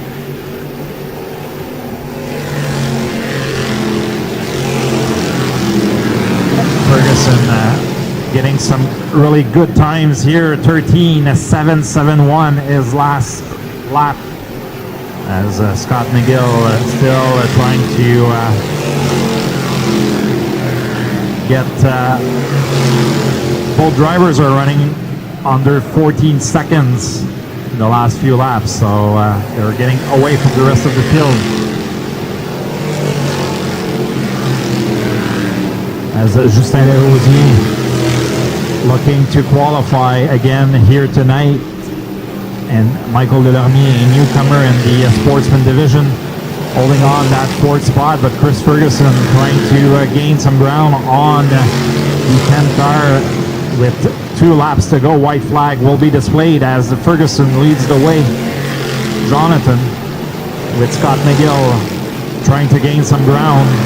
Justin Desrosiers and Michael Delormier with Chris Ferguson, Trent Wallace, Dominic Merkley, and Bladen Argent.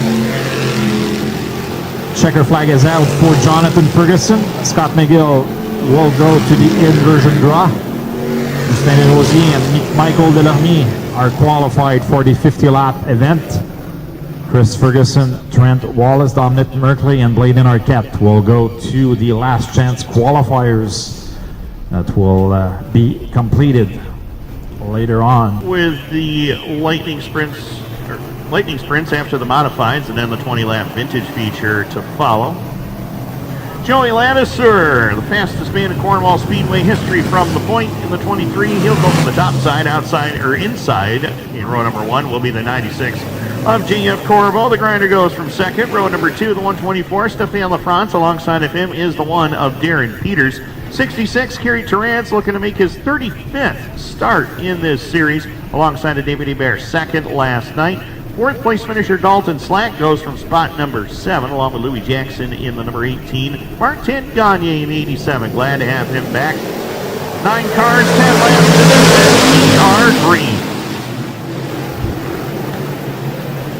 First time through turns 1 and 2 and down the back straightaway. 23 Joey Ladisser picks up the number 1 spot as they head off of turn number 4 and across the line.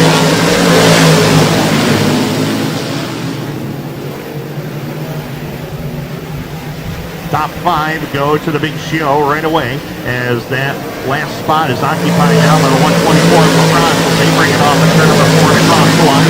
Joey Ladisser, then 23, won 358 modified feature win to his credit. That came right here at Cornwall, and he would love to get a Canadian Nationals when he possibly could tonight.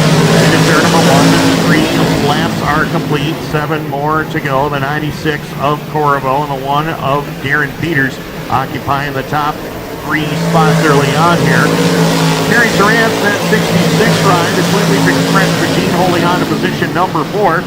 Terrance, as I mentioned, the only driver to have run every single Canadian National Series event brought to you by Fat Last Chip Stands. And right now the 124.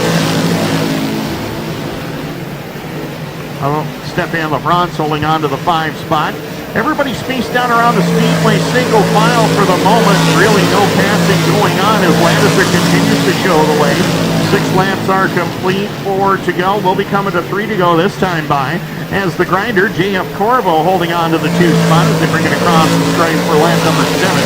Darren Peters, Kerry Terrance, and Stefan LaFrance, that's your top 5 right now. A couple of drivers that finished in the top 5 in last night's event, David Hebert and Dalton Slack. They have got some work to do. They may have to go to the last chance qualifier if they can't get into the top 5 as we've got 2 laps left to go.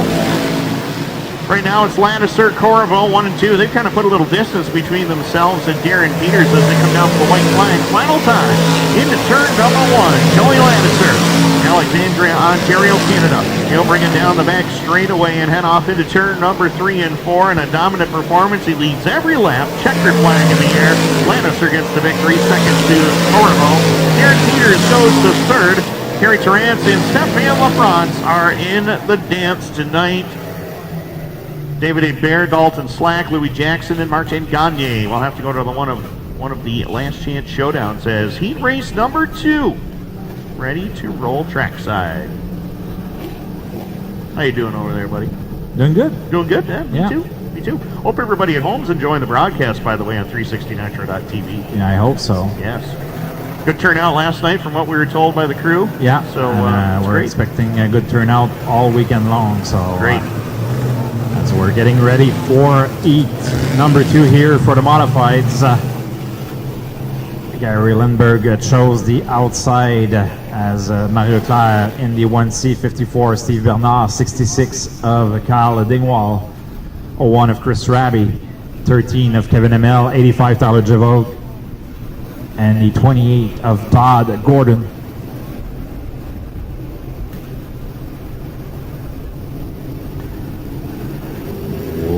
Go green, all right.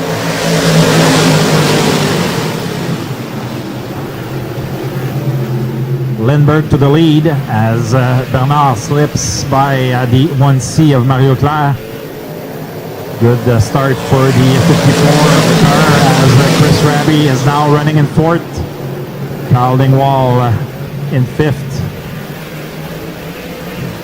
Good jump for Raby there, getting closer to the 1C of Mario Claire. A strong group of cars in this heat with Gary Lindbergh, the Merrittville track champion from last season, showing the way in the Jukasa machine, Jukasa Motor Speedway. as the 54 of the Robert Bernard machine in that second spot. Donc la voiture 37S de Gary Lindbergh monte le chemin, le champion du côté de Merseyville en 2019. Le meneur sur Steve Bernard. On roule côte à côte pour la troisième position entre Chris Raby et Mario Claire. Raby qui, très rapide de l'extérieur, vient prendre la troisième sur Mario Claire, mais Mario n'a pas dit son dernier mot ici. Tente une dernière manœuvre. Kevin Hamel en cinquième, Carl Dingwall sixième, Tyler Javogue et Todd Gordon complètent le peloton. 6 tours de compléter. Gordon vers les prix. Gordon will go to the pits. Coming to complete lap number 7 here as the track is really quick tonight. Gary Lindbergh, your race leader. Will be 2 laps to go, 2 tours à faire ici. Tentative ici de Steve Bernard qui rentre très fort dans le tournant numéro 3. Il tente de gagner des secondes sur Gary Lindbergh, mais Lindbergh très constant dans la voiture 37. White flag being displayed. Steve Bernard, the cowboy, trying to gain some ground on that 37S, but the 37S welcome to the checker flag. Gary Lindbergh, your winner. In front of Steve Bernard, Chris Raby, Mario Claire, Kevin Hamel, Carl Dingwall, and Tyler Javogue. Everyone to the show tonight.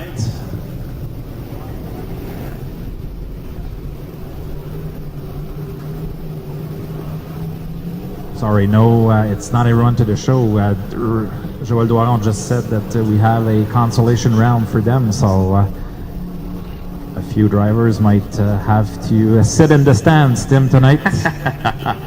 You know, as a racer, I've been on both ends of that. You know, you make the show, and then all of a sudden you're sitting there in the grandstands the next week not making the show. It's a crushing blow, that's for sure. But these drivers, all of them great. They all want to make it in. We'll see how many do. As Luke Whitaker, last night's winner, goes from the pole in the 38. I know his girlfriend Taya is back home watching this one. I want to send a shout out to her, our former Victory Lane coordinator at Brockville.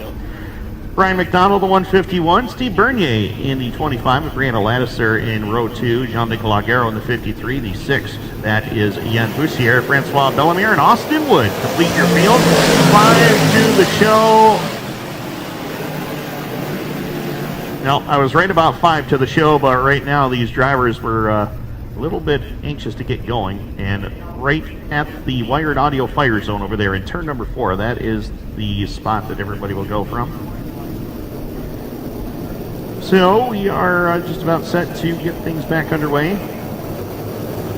Heats for the Sportsman for Oktoberfest at Land of Legends have been completed. Zach Sabaka, Alan Fink, Justin Stone, Matt Guerry, the track champion there, Andrew Buff, and Tyler Murray collecting Sportsman Heat wins tonight.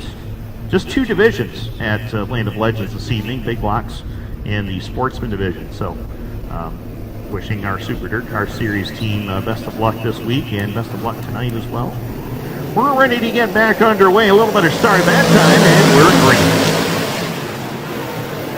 And one more time, we're going to call that one back.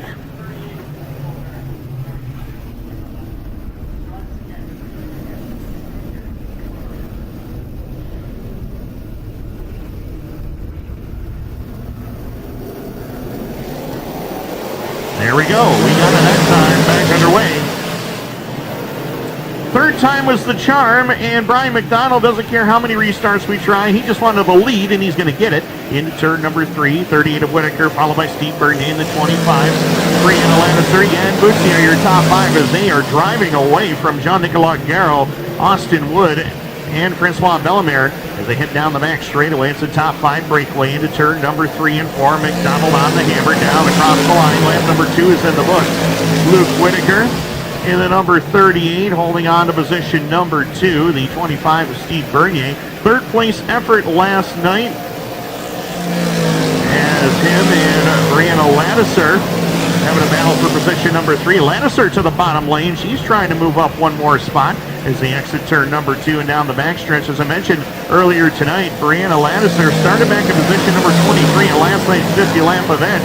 Came home in the number 11 position, and she is working on Bernier for the 3 spot as they work it down the back straightaway. But that outside line is where the momentum is going to be, and Bernier takes over the spot. As we cross the line, 5 laps are down, 5 more to go. Slim, as he is commonly known, holding on to the race lead, about 3 car lengths over Luke Whitaker, Steve Bernier, and Brianna Lannister. Jan Bussier got a little out of shape in the number 6 machine in turn number 2 and allowed the rest of the field to get away from him as he has the final transfer spot into the show. Jean-Nicolas Garreau, Austin Wood, Francois Bellemare. They have got some work to do. Off the turn number 4 and across the line, McDonough, who struggled mightily last night in the 50 lap contest, back in his Troyer chassis here tonight, holding on to the lead. Car looks pretty fast. He was not able to get the speed he was looking for out of that race car last night. He's definitely found some speed here with 2 laps left to go. The West Front Construction 151 ride holding on to the lead. Whitaker still there for second, 25 of Bernier. Battling again with Lannister for position number 4. White flag in the air. Final time into turns 1 and 2. West Front Construction. Gove Road Transport, number 151 machine will bring it across the line, and Brian McDonald, point to point, he collects the win. Second will be Whitaker. Bernier comes home in third. Brianna Lannister crosses in fourth. Great run for her. And the 21, or the 6 of Jan Bussier crosses in fifth. Then the Jean-Nicolas Garreau, Austin Wood, and Francois Bellemare to the last chance showdown later on tonight. Heat race number 4 for the Grinder 358 Modifieds is on, well, set to come out on track as Corey Wheeler's going to lead him on out. Just to let you know, Martin, checking things over here earlier this afternoon because I had a lot of time on my hands. Corey Wheeler, we've run 10 weeks here, 10 races. Corey Wheeler has won 9 heat races just this season. Hey, look where he starts tonight. On the pole. On the pole. Not a bad record. No, not a bad record. So looking for each win number 10. Number 10. He's looking to go double digits. He'd like that for feature wins, though. I mean, I would. But, hey, he'll take them. So it's gotten him up front in some features this year, and if you start up front, you're going to have good results. And he has a few good runners with him in the front row. You saw the Wheeler decided to go from the outside here in heat number 4 with Michael Parent in the 25P. R70 of Ryan Arbuthnot making several presents here at the Speedway. 99 of Michael Labreche, 88 of Lila Dussard, 91 of Mathieu Laramé. First run over this weekend. Jeremy Roy in the 90, and the 23 of Mike Stacy as we go green.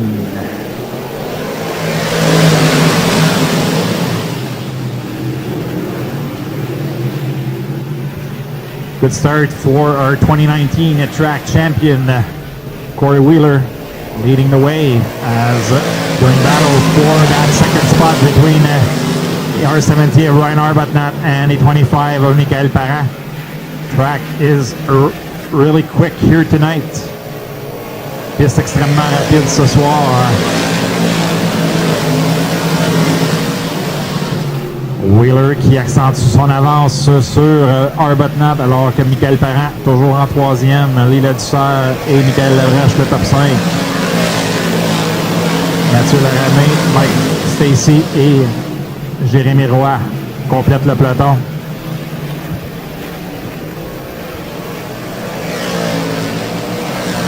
Wheeler qui continue de faire d'excellents tours. 13, 2:42, 13, 2:42 for Corey Wheeler. Might see some 12-second laps. Does even better, 13, 2:01 in this lap for Corey Wheeler.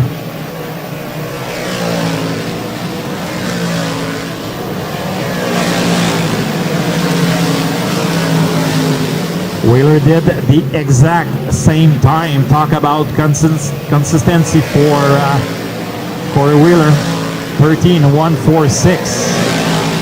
So, Wheeler, régulier comme un horloge dans les derniers tours, des 13.2, 13.1 pour Wheeler.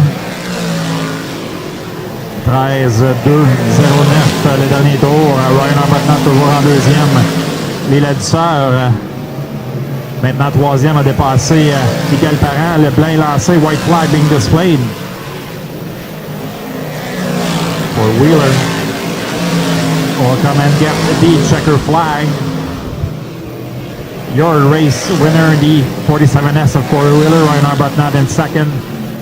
Les Ladisseurs, third. Michael Parent, Michael Labrèche, Mathieu Laramé, Jérémy Roy, and Mike Stacy is your finish for heat number 4.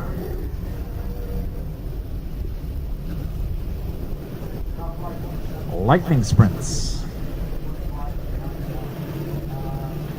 First of 3 heats.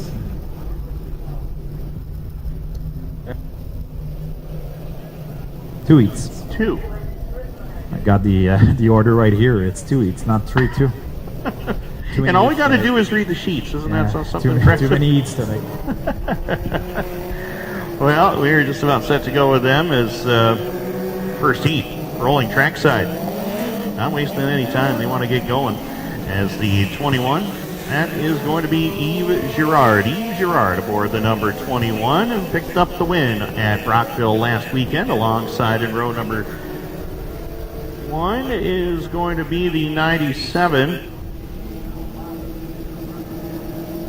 of Matthew Durham. Row number 2, Jeffrey Ware in the number 4. Alongside of him in the number 8, the Carl Latondra, number 8 machine, Mikel Benoit, the 25, Benjamin Mallow in the 740. Eric Bichard. Oh my, we got a couple of them hung up here on the front straightaway. Red flag is displayed. Red flag is out. We have got Simon Jacques in the number 88, who is right up into the side of one driver. I believe that is the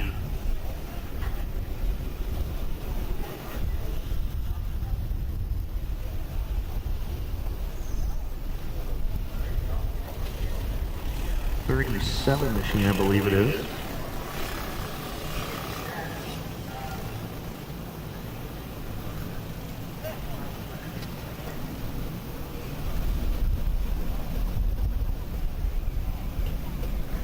Checking on the driver's condition over there in turn number 1.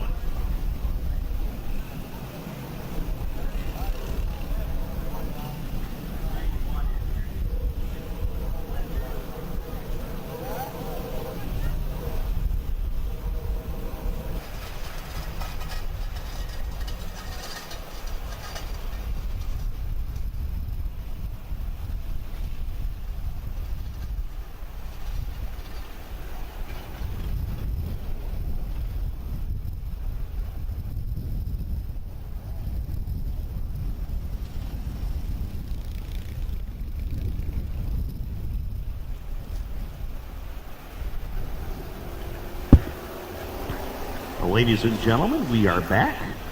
The track crews have been given the signal. Get off of the racetrack. Race cars, get back onto the racetrack. Engines fired. We are going to go racing once again. Heat number 1 for the Lightning Sprints is set to go. Once again, we were under red earlier for an accident involving 2 cars down in turn number 1 and 2. That was one of them was Mike Gauchier in the number 3. The other one being the number 88 of Simon Jacques. Both drivers are okay, so that is very good news. So we're going to try it again. 8 laps is the scheduled distance. Yves Girard on the pole, Matthew Durham alongside in row number 1. Ready to go at the wired audio zone in turn number 4. We are back to green. And much like Brockville, Yves Girard picks up the lead down the back straightaway. Durham back there to the 2 spot as we get set to click off lap number 1. The 21 of Girard in command of the field. Look at Carl Latondra back there in position number 3, trying to move in on Durham for the 2 spot. Meanwhile, Jeffrey Ware trying to pull up into contention with Mikel Benoit on the 25, 740, Benjamin Mallow on the 9 of Eric Bichard as we click off lap number 2. 2 down, 6 to go. Yves Girard, and he likes this winning thing apparently. He did it at Brockville last Saturday night. He is looking to do it again here in heat number 1 as he brings it across the line. 5-car length advantage over Matthew Durham. Jeffrey Ware, he is looking to go after the 8 of Carl Latondra down the back straightaway into turn number 3. It's a top 4 breakaway at the front of the field with the 21 of Yves Girard really doing some damage on the field right now as the 4 of Jeffrey Ware took advantage of Carl Latond's mistake, picks up position number 3. Now he'll look to go after Durham for the 2 spot as they bring it across the line at lap number 5, the 21 of Girard. Well in command as the Lightning Sprint spread out across the racetrack as they hit turns 3 and 4. Pretty much single file formation up to this point. 2 to go. 6 laps are complete. 6 down, 2 to go. Yves Girard, Matthew Durham, and Jeffrey Ware, your top 3 as they bring it into turns 3 and 4. White flag in the air. Final time for Yves Girard into turns 1 and 2. 21 machine. Dominant last week at Brockville. He leads heat race number 1 down across the line. Matthew Durham, not much he can do about it. Yves Girard picks up the win. Durham will cross in second. Jeffrey Ware to third. Latondra in fourth, followed by the 25 of Mikel Benoit, Benjamin Mallow, and Eric Bichard. So that does it for heat race number 1. Heat race number 2. Ready to roll to the Speedway in just a moment. As heat race number 1, we'll head back to the pits. And Yves Girard, I don't think he'll have much wrenching to do on that race car. That thing was bad fast there in heat race number 1. Heat 2, ready to roll to the Speedway right now.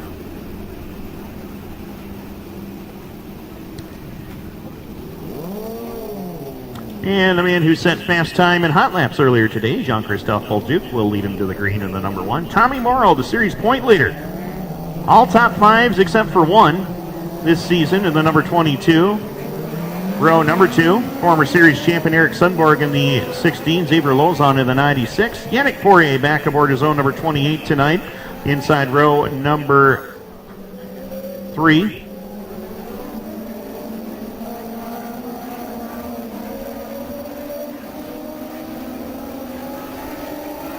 Maxim Foley to the inside of row number 4, and we are back to green.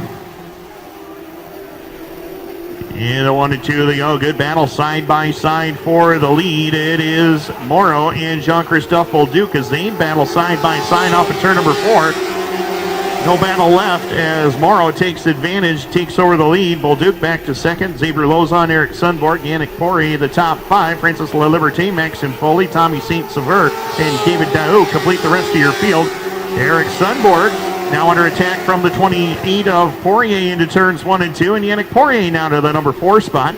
Eric Sundborg trying to rally back up on that high lane, and he will do so. And Yannick Poirier shut him off at the pass there in turn number 3, and will take the number 4 spot away. Coming around halfway home, 4 down, 4 to go. Tommy Morrow comes from a great racing family, of course. Mario Moreau, longtime sportsman and modified campaigner in the Quebec circuit. Watching Tommy run around this racetrack like he used to do. Tommy holding on to the number 1 position by about 4 car lengths. Jean-Christophe Bolduc not letting him get away too quickly, though. He holds on to second.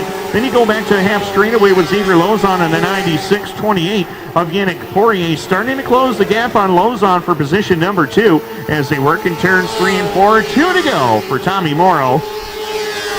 Working it through turns 1 and 2 and down the back straightaway. Bolduc back there to second. Meanwhile, Labana for third, starting to shape up here. Yannick Poirier zeroing in on the 96 of Xavier Lozon. White flag in the air for Morrow. He is checked out on the field right now as we're watching the battle for third between Poirier and Lozon. Lozon has it by a car length, but right now Tommy Morrow dominant. Heat race number 2 goes to Tommy Morrow. Second will go to Jean-Christophe Bolduc. Xavier Lozon will hold on for third at the checkered flag, followed by Poirier, Sundborg, Maxime Foley, LaLiberté, and Tommy Saint-Sever, along with David Doe, completing the rest of your field.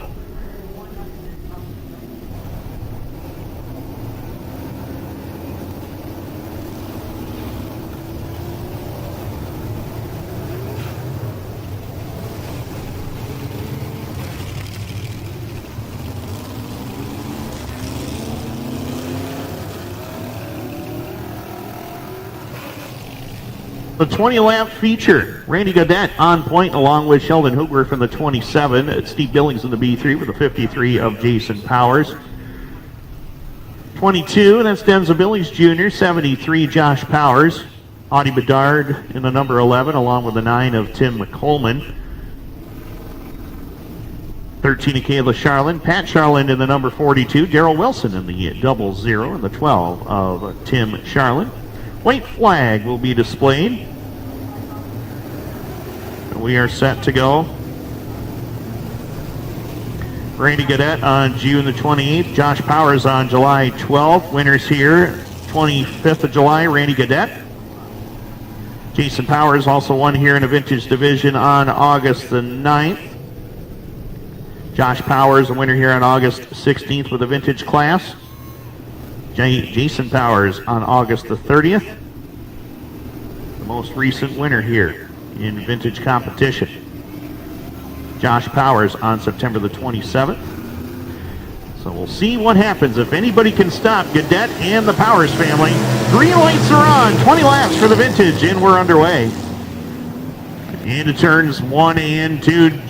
Randy Gaudette holds court in the lead. The 27 of Sheldon Hooger as Tim McColeman rolls it to the pits in the 09, the McColeman Media Ride. Meanwhile, Randy Gaudette holding the number 1 position. The 27 of Hooger still there for second. Jason Powers, Steve Billings, and Denzel Billings Jr. holding on to top 5 positions as the G73 of Josh Powers pulling it up to the top side. He's trying to get up into the top 5 for the first time tonight, and he does just that around the top side of Billings into turns 1 and 2. So move Josh Powers to the 5 spot. Meanwhile, the 75 of Gaudette holding the lead, but Sheldon Hooger and that 27 trying to battle with him there in turns 1 and 2. He closes in, getting into the corner, but Randy Gaudette's got a really good race car coming off the turn as they lap by the Brian Powley 74 ride. Jason Powers rather, holding on to third. He's putting some pressure on Sheldon Hooger for the race lead at the moment. Into turns 1 and 2. Here comes Jason Powers to the low side, just about making contact with Hooger off of turn number 2. And Hooger holding on to second. In the meantime, Randy Gaudette enjoying about a 4-car length advantage with 5 laps complete in this 20-lap contest. Gaudette holding the lead.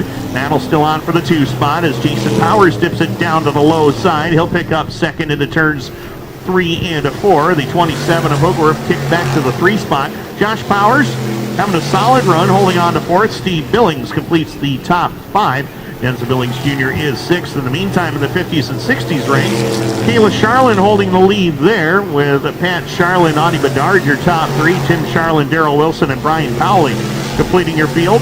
7 laps are complete, and Randy Gaudette will be coming up into traffic. Of course, the 50s and 60s machines a little bit underpowered than the 70s and 80s ranks as they come down across the line. Gaudette will put a couple of tires into the bank of the inside in turns 1 and 2 to try to get by Brian Powley, and he does so. In the meantime, Sheldon Hooger has reeled in the 53 of Jason Powers once again for second, as behind them Josh Powers getting some pressure from Steve Billings into turns 3 and 4. Billings trying to fight back and get the number 4 position down the front stretch into turns 1 and 2. In the meantime, up front to the leaders, Randy Gaudette trying to deal with some lap traffic here. He's got Daryl Wilson cleared. Now he's trying to lap by Audie Bedard, and will do just that. Tim Charlin there, right in front of him. And Gaudette gives him a little nudge, says, let me get by, as Jason Powers sees the door open. He'll go on by. Now Sheldon Hooger trying to make his way through the traffic. He's going to have to sail it around the top side, go 3 wide with Bedard and Timmy Charlin there, as Hooger will clear the traffic for the moment. But right now, 11 laps are complete. 9 more to go, and Randy Gaudette's feeling some pressure. Jason Powers is there, and oh my, Powers just about looped it over there. Turn number 3 got a little bit loose going into the corner, and that opened the door for Randy Gaudette to slide through. Hold on to the lead at least for another lap, but right now he is getting some pressure. The 27 of Sheldon Hooger back there for third as he is closing in on the top 2. And oh, Gaudette slides up, Powers to the lead. What a move in turn number 4 in traffic for Jason Powers.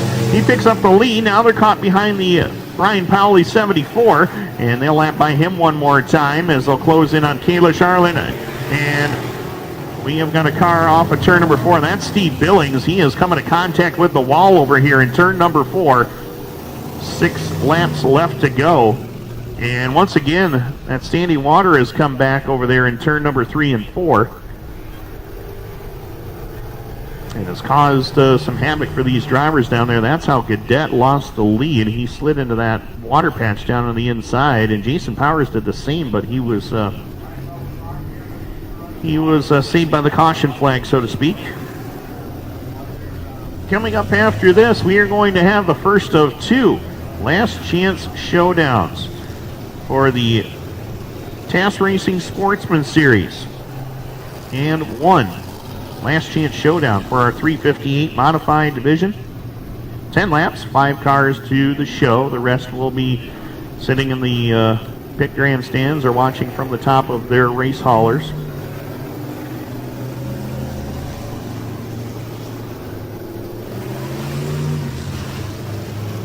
Modifieds much the same, 10 laps, 5 to the show.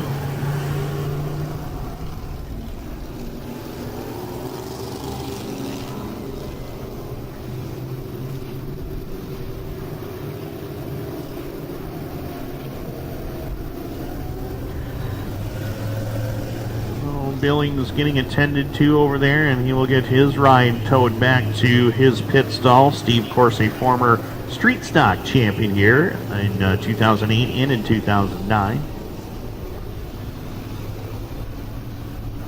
Jason Powers, he is a former vintage track champion at the Brockville Speedway. That came back in 2010. Randy Gadet, we know his exploits in the sportsman ranks. Also has a pair of 358 modified feature wins to his credit as well. Has a few street stock wins here at Cornwall. Him and the Evoy family paired together in modified competition to go on a tear in the 2003 season when he picked up his first 2 career wins. Sheldon Hoogworth in the 27. He has run pretty much every division except for a 358 modified.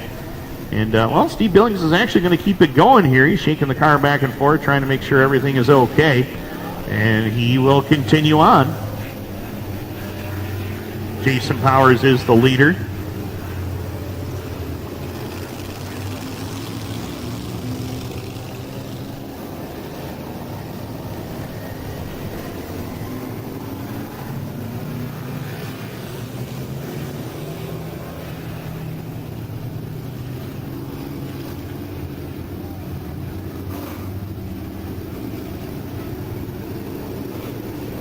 Flag being displayed last time around before we go back to green, white flag in the air.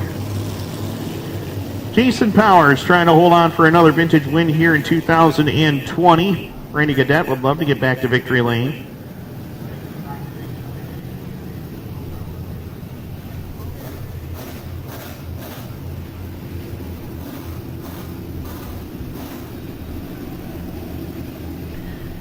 And we're ready. Powers and Gadet on the front row. 6 laps remaining. Who will win the fall showdown for the vintage? Brought to you by McCullough Median and Cornwall Motor Speedway. We're going to find out. Green lights are on, and away we go. Randy Gadet, tired of running second, gets the big run on the top side. He's into the lead. Jason Powers there for second on the inside lane. Sheldon Hoogworth, Josh Powers for third and fourth. Down across the line, 5 to go. Can Randy Gadet hold on for the win? We're going to find out here. Jason Powers is all over him, though. He's not going to let him get away, as behind them, Josh Powers battling with Sheldon Hoogworth for position number 3, as Jason Powers is swinging up to the outside lane with 3 laps left to go. 4 laps to go, I apologize. 4 to go. And right now, Gadet and Jason Powers, 1 and 2. It looks like they're going to settle it amongst themselves. Jason down to the low lane. Here comes Gadet off the middle portion of the speedway. 3 to go. Into turns 1 and 2. Battle is on for third once again. Josh Powers to the inside lane. Sheldon Hoogworth trying to hold that spot, and he will do just that down the back chute. In the meantime, 2 to go. Randy Gadet started the season here at Cornwall with a victory. Has got to fend off one of the best in this class, that being Jason Powers. Brian Powley gets out of the way of the leaders. No problems for traffic the rest of this race. Into turns 3 and 4. White flag in the air. Randy Gadet, Jason Powers side by side for the lead. Into turns 1 and 2. Powers up to the top side. Gadet drifts up the hill. They're wheel to wheel down the back straightaway. Checkered flag in the air. Checkered flag is waving. Gadet drives it deep into the corner. Does the slider at the line. Gadet by a nose. Oh my. Randy Gadet gets the job done. What a great run for Randy Gadet and Jason Powers. You knew it was going to come down to those two right at the start of how good they ran. And Randy Gadet powers away to pick up yet another win here this season. Started the season with a win. He ends the season with a win. He won here on June 28th. 27 100ths of a second at the line was the finish between Randy Gadet and Jason Powers. I mentioned Randy Gadet won here on June 28th. He also won here on July 25th.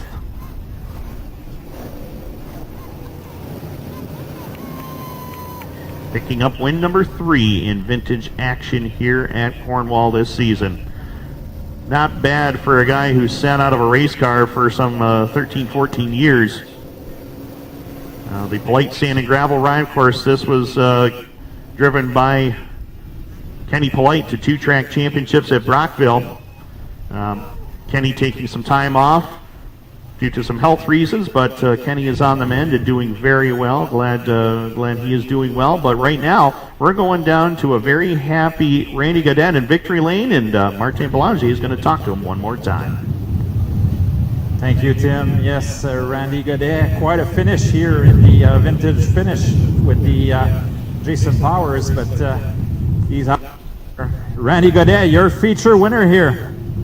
As Tim was mentioning, his third feature win of the season here at the Speedway. Not too bad for a driver that spent 13 years without driving, with Randy here. So you'll be able to enjoy that with your team here, Randy. Some artists in residence gin and tonic. So I'm pretty sure you'll share one with Jason Power. What a finish between you guys, as the last 2 laps that were quite entertaining. Quite a show. I'll let you put your face covering and then we'll be able to talk. So Randy, yeah, that final restart there, quite a show between you and Jason. Well, I knew the top was fast.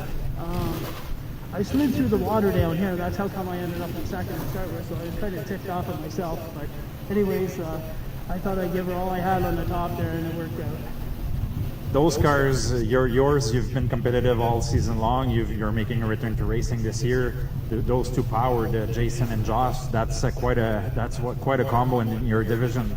Yeah, you always end up with some cars that are really fast. Even when I ran Sportsman for like 15 years, there was always a handful that was so fast. But and I'm pretty sure you're looking forward to race tomorrow night for the final event of the season, and I'm pretty sure you have a lot of people you would like to thank for this great win here tonight. yeah, I'd like to thank the Polite family first for letting me drive the car, and that's worked out really well this year. We had some bad luck in in Brockville last weekend, but anyways, and we should thank Steve Billings for looking after this. He does a lot of work, him and his girlfriend on the side, a lot of work. All right, so congratulations on your win, Randy. So Randy Gadet, your vintage winner here tonight, 20-lap event. So, juste traduire en français un peu les commentaires de Randy, remporte la victoire. Il dit, on l'a vu monter dans la 4, il y avait un petit peu d'eau, il était un peu frustré un peu avec ce qui s'est passé. Mais il dit, on voyait que l'extérieur fonctionnait très bien. Donc pour lui, on a tenté une chance avec Jason Powers. Puis c'est pas Jason, mais plutôt Josh Powers. Puis ça a fonctionné dans son cas. Puis une autre belle victoire ce soir. Je peux remercier la famille Polite là, qui m'a permis de courir cette année avec les Vintage. Puis il dit un gros remerciement également à Steve Billings qui prend soin de la série. Vraiment, cette saison, la série Vintage a été très professionnelle du côté du Cornwall Motor Speedway. Donc, ils seront de retour en action dès demain pour une finale de 20 tours. So, Tim, back up to you as we're getting ready for the first of two last chance qualifier. And Kayla Charland picked up the victory with the 50s and 60s division. Kayla's on a roll. I think that's about her third straight win over the last 2 weeks. Kayla, way to go. I'll have a word with her, Tim. So, Kayla, Second time we speak at this season here. Quite a run here again tonight in the 50 and 60s. Thank you. It's becoming a habit, I think. It's my home track now. It's been quite a run again for you guys this season, and it's going to cap off tomorrow with the final 20-lap event. Yeah, I'm leading the series right now with 12 points on my uncle. We're all family, so it's fun. So I'm a little pressure for tomorrow. A lot of pressure. Got to beat my uncles and my dad. All right, so we'll wish you luck for tomorrow, and congratulations for tonight. Thank you very much. Okay, Les Charland, winner in the 50 and 60s here tonight. So back up to you, Tim, as we're getting ready for the last chance qualifiers.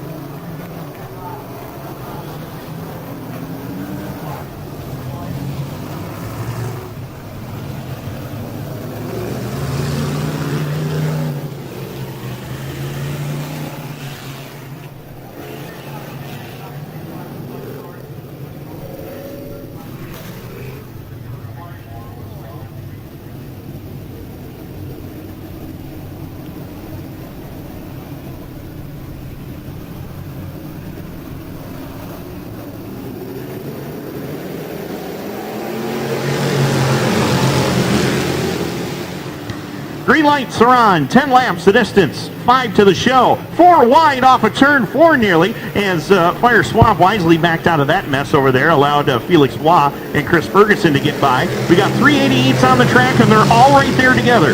The 88C of Chris Ferguson, the 88K of Dylan Kirkland, the 88S of Fire Swamp. Swamp's going to go to the bottom. He's had enough of this. He's going to the front as they head up into turns 3 and 4. Oh, look out.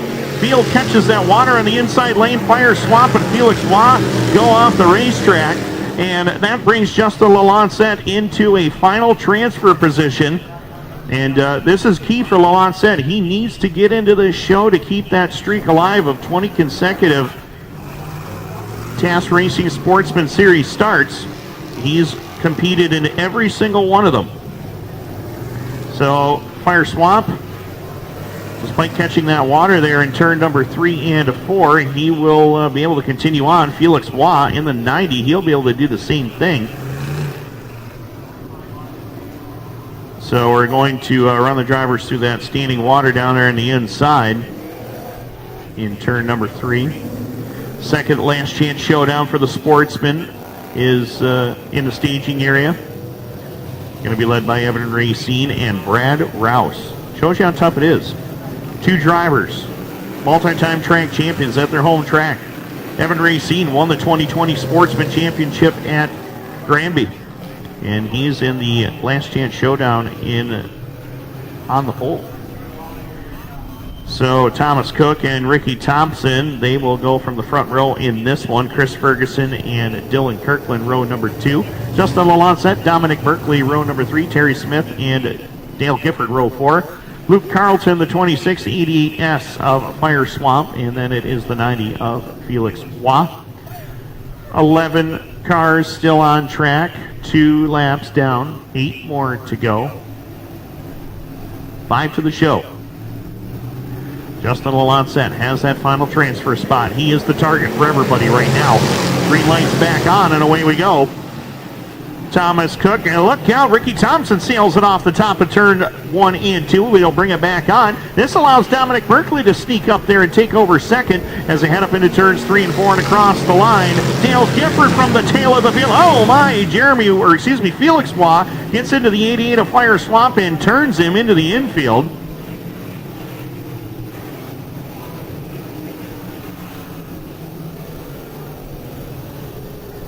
And Fire able to get it going once again. Dale Gifford, how about that charge from the tail of the field up into the 3 spot. Same with Dominic Berkeley. He's now second. We did score that lap, so 3 laps in the books now. White flag in the air this time by. We are going to go green.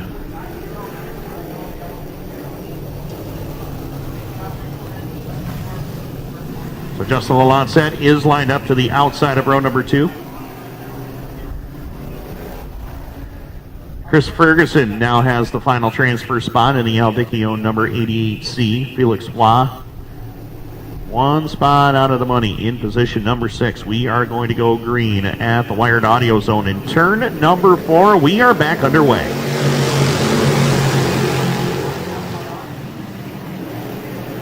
In a 1 and 2, Thomas Cook takes the advantage down the back straightaway. A pair of 78s going at it for second and third. Dominic Merkley, Dale Gifford, they'll fight it out for position as they come across the line.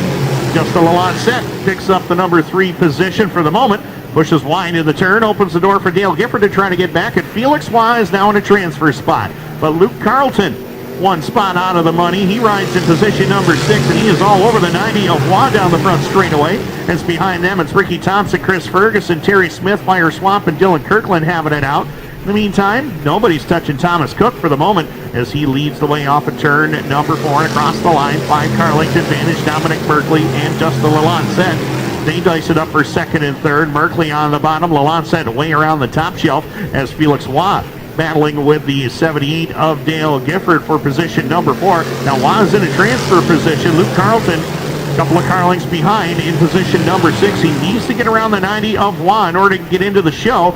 As they race down the back chute, Justin Lalanset's going to try to pull it up alongside of Dominic Merkley, and he will do so quite handily, picking up position number 2 as Felix Roy takes over third from the 78 of Dale Gifford. He'll look to go after Dominic Merkley right now for position number 3 as they head through turns 3 and 4. Dominic Merkley has the number 3 spot. Dale Gifford and Felix Roy battling hard out there, and here comes Luke Carlton. Carlton started back in spot number 11, and he drives by the 78 of Dale Gifford into turn number 3 and 4.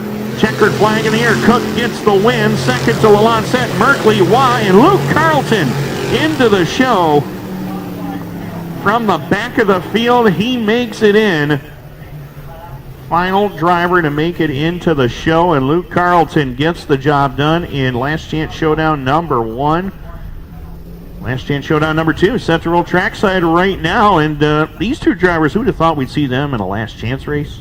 Really? I never thought I would have seen that here tonight, Tim, to be honest. Not at all. Brad Rouse, the all-time Dirt Car Sportsman win leader, and the 2020 Granby champion. Never really seen. Yeah, exactly. Wow.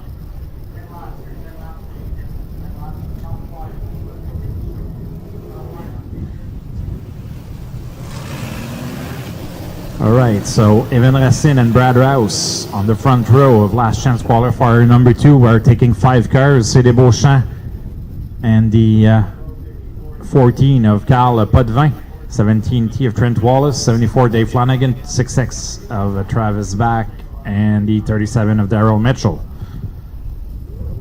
8 cars ready to do battle, 5 to the big event.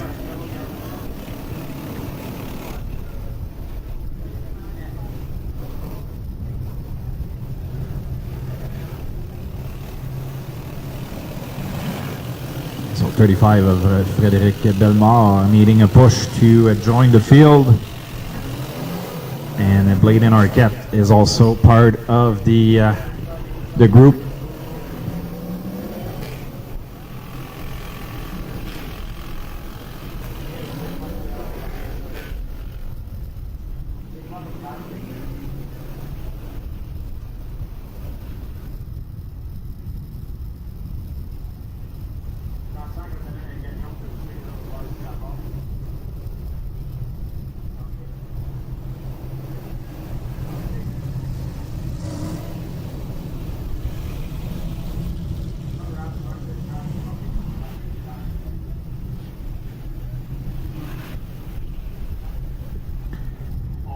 All right, so Fred Bellemare back to the pits. We'll go to green here as the tow truck make his way to the infield.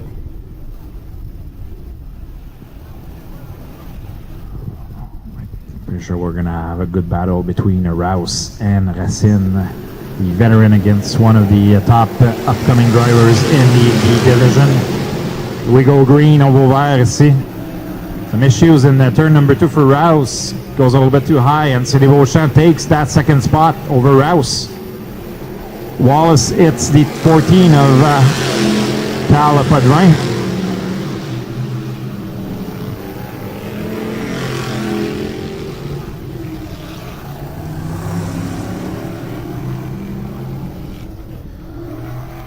Everyone is anxious to go to the big dance here tonight again.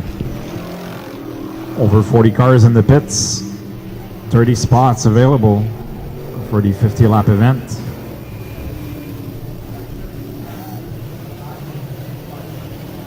So 17 gave a push to the drivers here as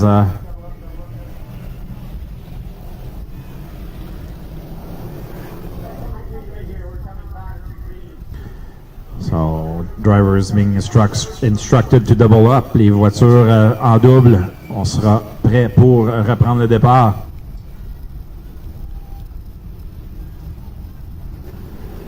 And we go green.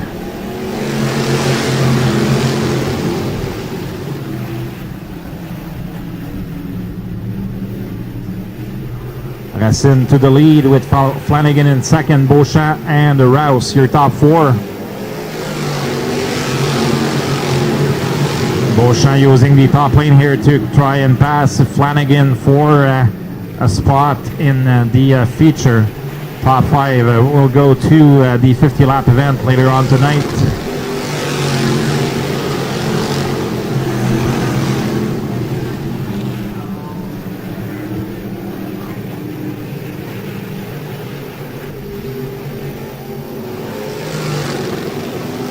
Racine leading the way, pulling away from the rest of the field with Beauchamp in second, Flanagan and Rouse up there, as well as we're at halfway point, 5 laps down, 5 laps to go, 5 tours de compléter, 5 tours à faire. Evan Racine qui continue d'accentuer son avance ici sur CD Beauchamp. Dave Flanagan, Brad Rouse et Travis Back, le top 5.